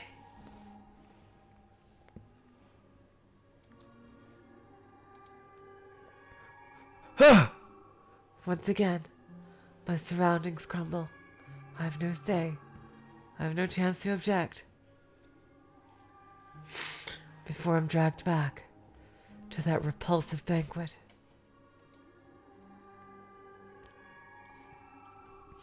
I reach out, stretching my hand as far as it will reach, but all I can grab is darkness. My bloody body sinks back into the abyss. The pain becomes more than just a memory.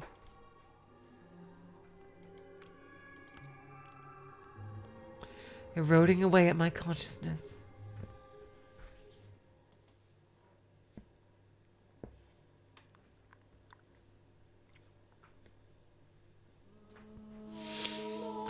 You're a damn witch wearing a saint's skin! Maybe if I had died then, I wouldn't have become the witch you know now. But that's all conjecture. Theorizing about what could have happened is an exercise in futility. But no, I did not die that day. Brought together by constant mistreatment, the Lord's slaves chose that moment to start their revolt.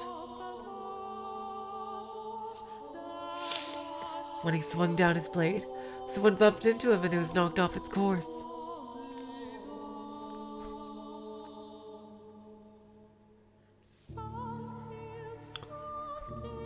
I didn't have the strength to get to my feet, so I simply watched the chaos unfold before my hazy eyes. It never even occurred to me that I should try to escape. At some point during the riot, a young man, one of the slaves, grabbed me by my bloody limp arm and led me out of the Lord's manor.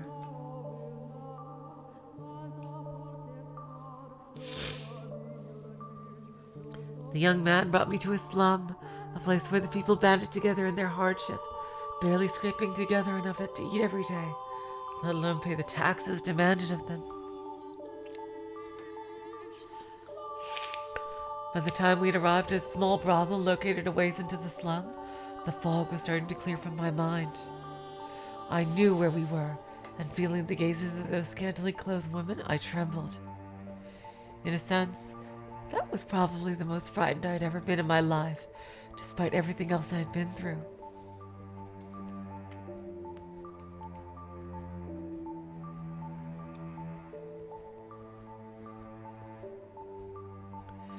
Thank you, apparition. So yeah, there's about 25 pages left, / paragraphs, so she's about 10 to 15 minutes after the 2-hour mark. Thank you, apparition. Okay, I'll go up to that then. Thank you so much, apparition.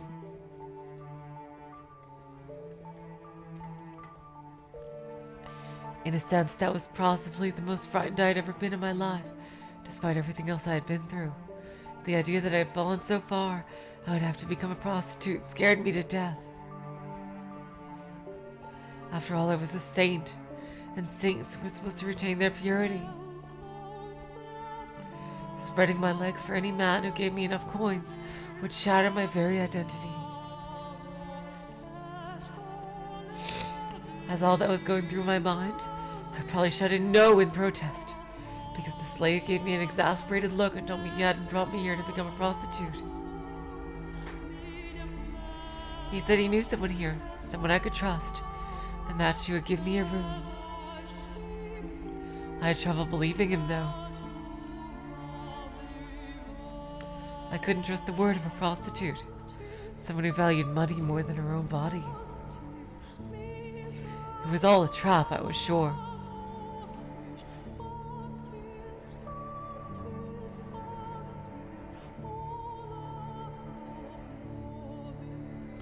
One day they would tell me I had to work.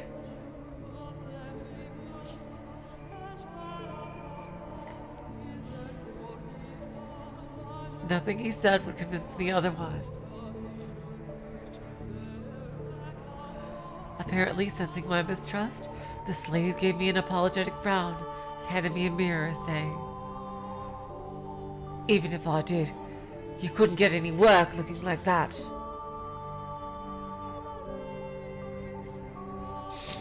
I could not believe what I saw. That couldn't be my face.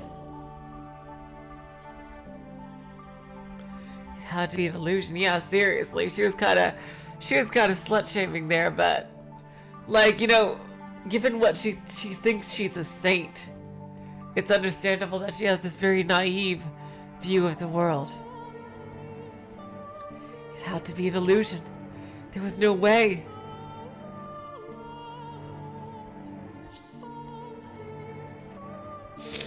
That was not the face of a saint. It couldn't be. It wasn't real. It wasn't possible. Patches of skin had fallen off my face, exposing the raw red flesh beneath. It looked quite similar to what had been done to my arms and legs, except my face has never been cut before. Looking at myself in the mirror, even I doubted my own sainthood. The thing in my reflection was a hellish abomination. It was the twisted face of a witch.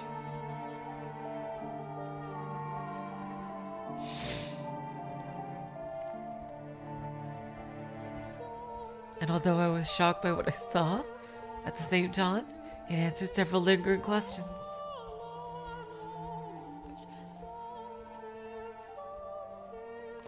It explained why the Lord and his guests had panicked at the sight of me, and it also explained why he had said I was a witch wearing a saint's skin.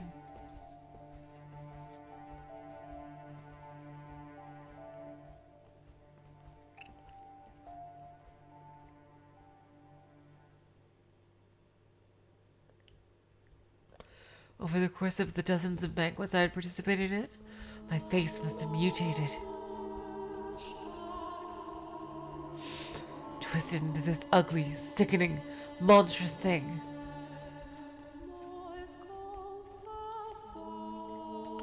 The sight of what I had become sapped the last bit of willpower from me. Not because I was particularly fond of my face, or thought myself especially beautiful.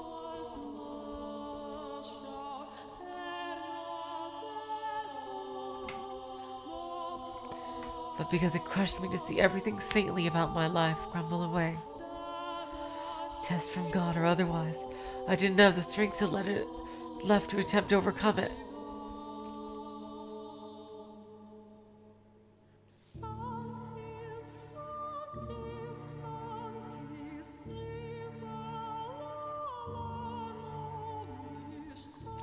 Declaring I would rather be dead than struggle any longer, I begged the slave to kill me.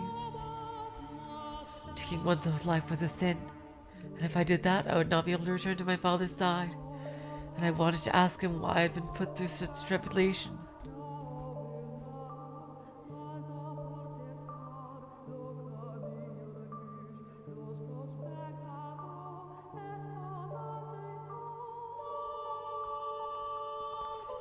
But the young man refused. He said, completely missing my intention, that if I persevered, good fortune would eventually find me. He said that if I lived on, I would eventually have a chance to get my payback.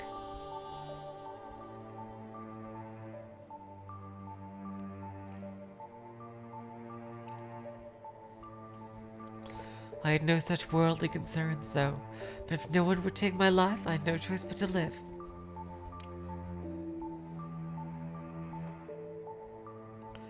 I despised life at the brothel. The men who came to buy their services were disgusting buffoons, the type of people who could think they could deceive God.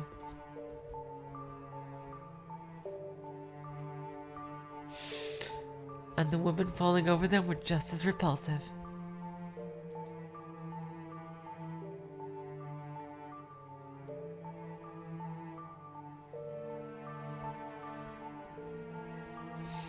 That said, I still had nowhere else to go, which meant I was forced to suffer that sickening place.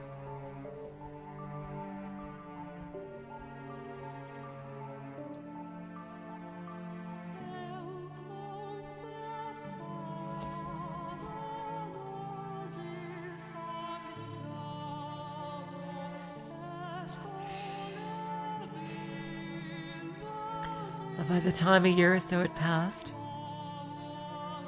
my feelings about it had changed.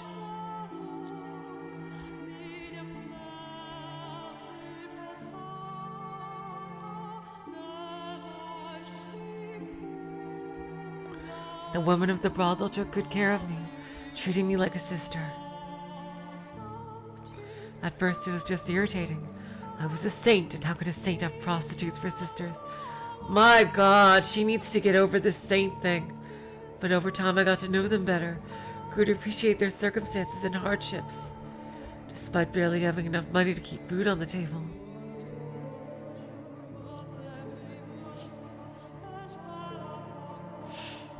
Whenever they had a little to spare, they would use it to purchase medicine.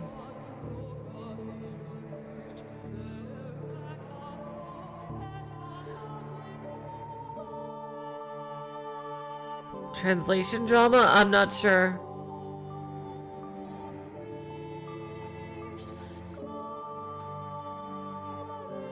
I have no idea what you mean by translation drama.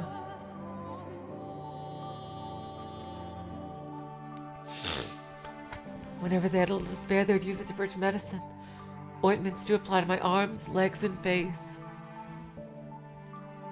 And as a result of their generosity, my arms and legs started to look almost human, but nothing had any effect on my face.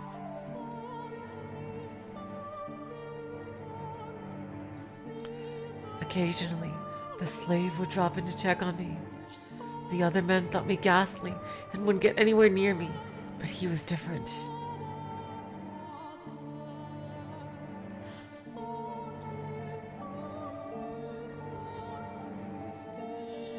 And every time he visited, he would say, "Oh my God!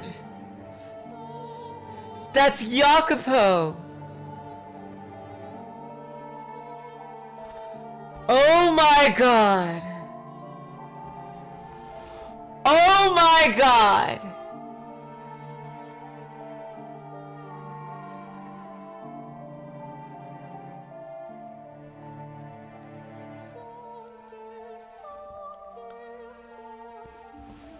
But then who were the others?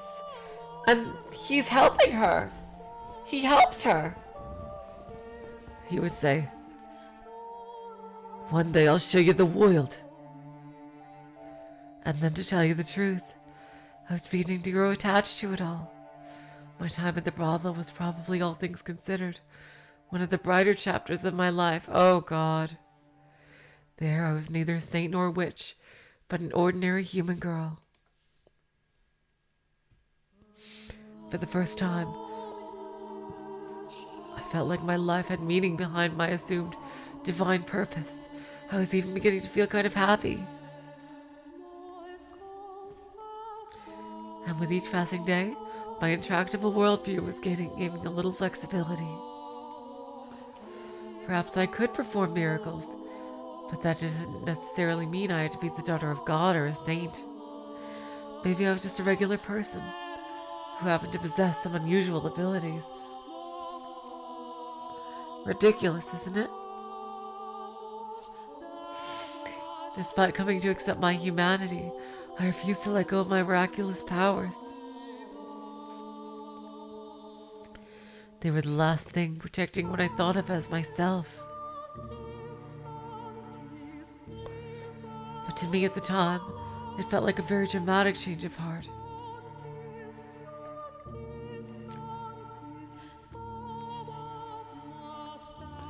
Three years after the revolt at the Lord's Manor, I had my 12th birthday, for which they threw me a little dinner party.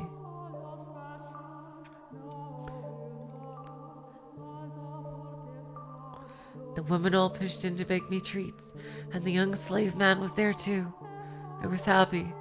I thought if life could continue on like this, I was fine with not going back to be a saint. But for some reason, happiness always seems to slip away as soon as you got your hands around it.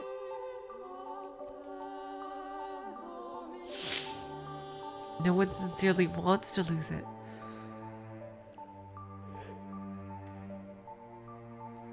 So why must they? I certainly didn't mind not being miserable. Let me tell you what happened that night. Oh God. Oh God! On the night of my birthday celebration, bandits attacked the brothel. Now, bandits were hardly a rarity in that time, so everyone was always on the lookout, and we never went out at night. They wouldn't stop at robbing you either. They were armed with blades and would frequently kill their targets if necessary. But cautious as we were helpless against a direct raid.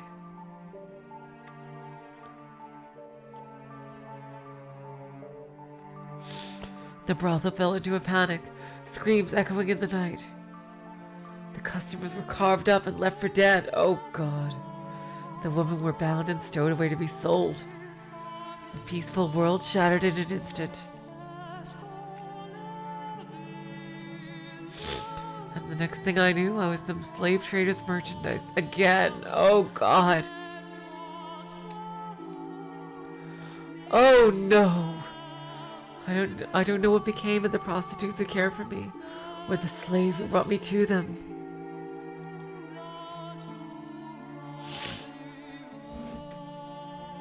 I assumed the women were sold and the young man slaughtered.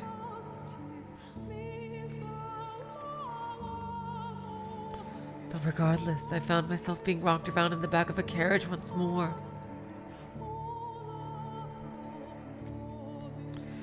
The carriage was packed so tight you could barely see the floor, and it smelled like death.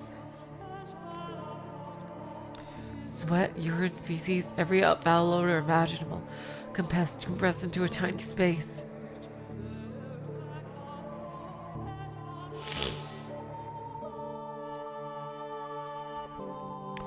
There were both men and women there, nearly all of them muttering or groaning or weeping.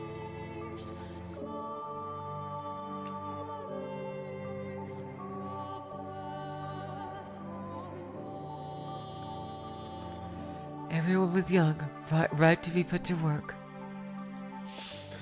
It didn't take me long to realize what fate awaited these people and me, and when I did, I just sat there in silence. Then, for the first time, I cried.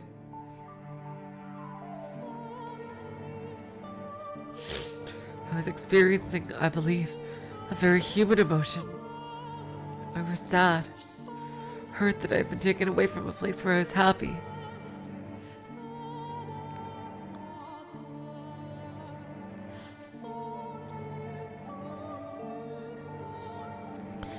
From the woman in the brothel and that young man, it crushed me.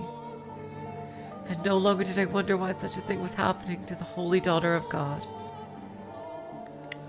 Something about my tears must have seemed strange to him, because one man saw me and said, "Why are you crying?" He was a curious man. To start, he looked very different from anyone else. color of his skin, the length of his nose, the shape of his eyes. Everything about him was new and unusual.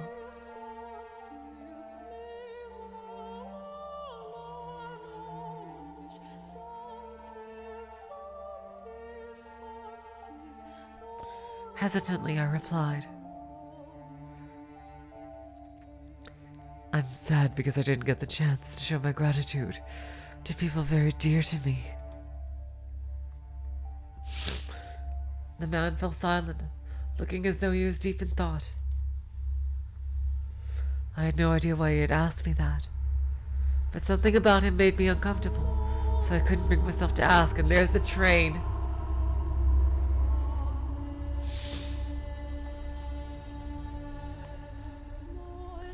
Several hours later, the man suddenly stood up.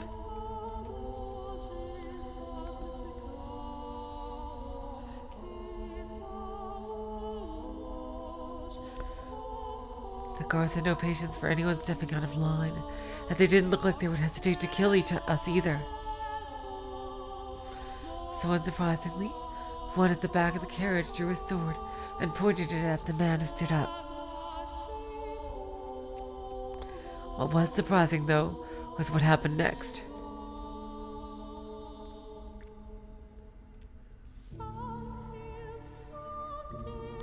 The man, his hands shackled like the rest of us, leapt for the guard, slamming his fists into his face and stealing his sword. Hell yeah!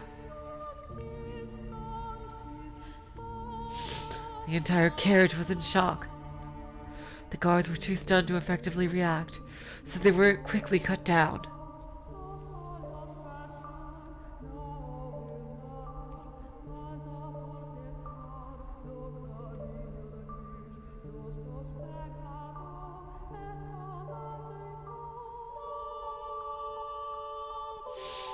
The guards were too stunned to effectively react, so they were quickly cut down, and because the one-man uprising had taken place between cities, there was no one to the slave traders could ask for help before they were slaughtered. In the blink of an eye, it was over. This is Yukimasa! There was nothing human about what I had witnessed. If I had to describe it, I would say it as though a wild beast had attacked. Yep, this is Yukimasa. The man ruffled through the slave trader's clothes until he found the keys, which he brought to me, ordering I unshackle them.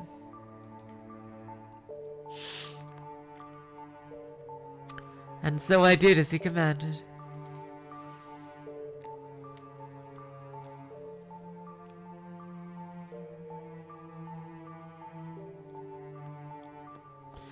Once they had enough time to process what happened, the would-be slaves applauded. Their wretched souls had been saved.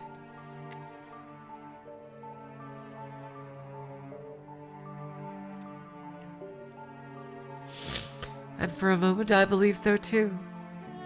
When the man's hands were free, he rolled his shoulders a couple of times, made sure everything was in place, and then he began his massacre. Oh my God! Oh God!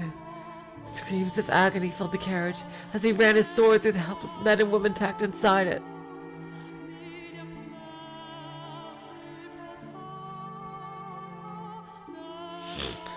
Blood and guts were splattered against every surface.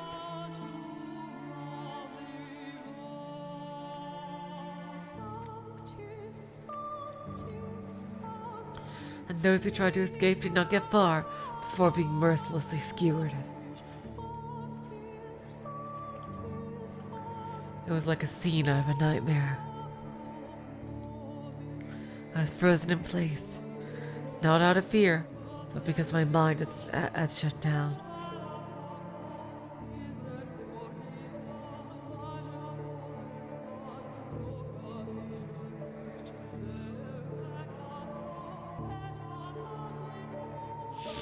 I was frozen in place, not out of fear, but because my mind had shut down. I couldn't make sense of what was happening, so my mind rejected it. And with my brain having given up, my body was no longer more than a lifeless puppet.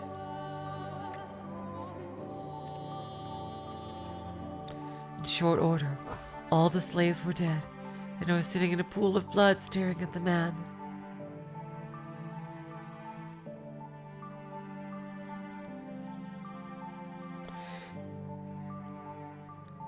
He pointed his blade at me, and with a little smirk he said, Why didn't you run? In turn I asked him, why did you kill them? The smile vanished from his face, and after a few quiet moments of pondering, he replied, Because I felt like it. And why haven't you killed me yet? I asked.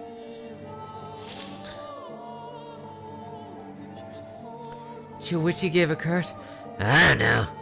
then withdrew his blade and wandered off into the distance.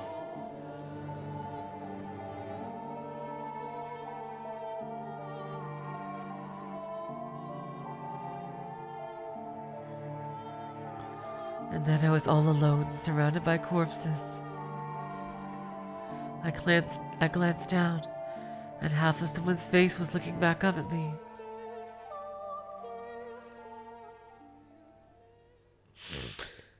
Okay, guys.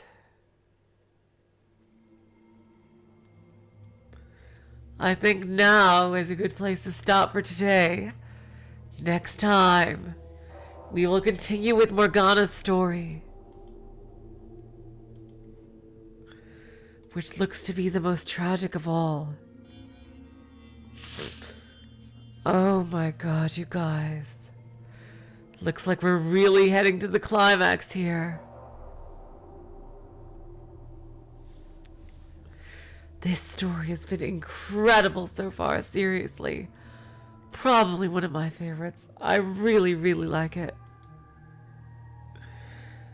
So tomorrow we're going to have more Higurashi. And in 2 days we're getting right back to this to continue Morgana's tale. So until then, I will say, so long, farewell, auf Wiedersehen, good night. You are all the sweetest of hearts. See ya.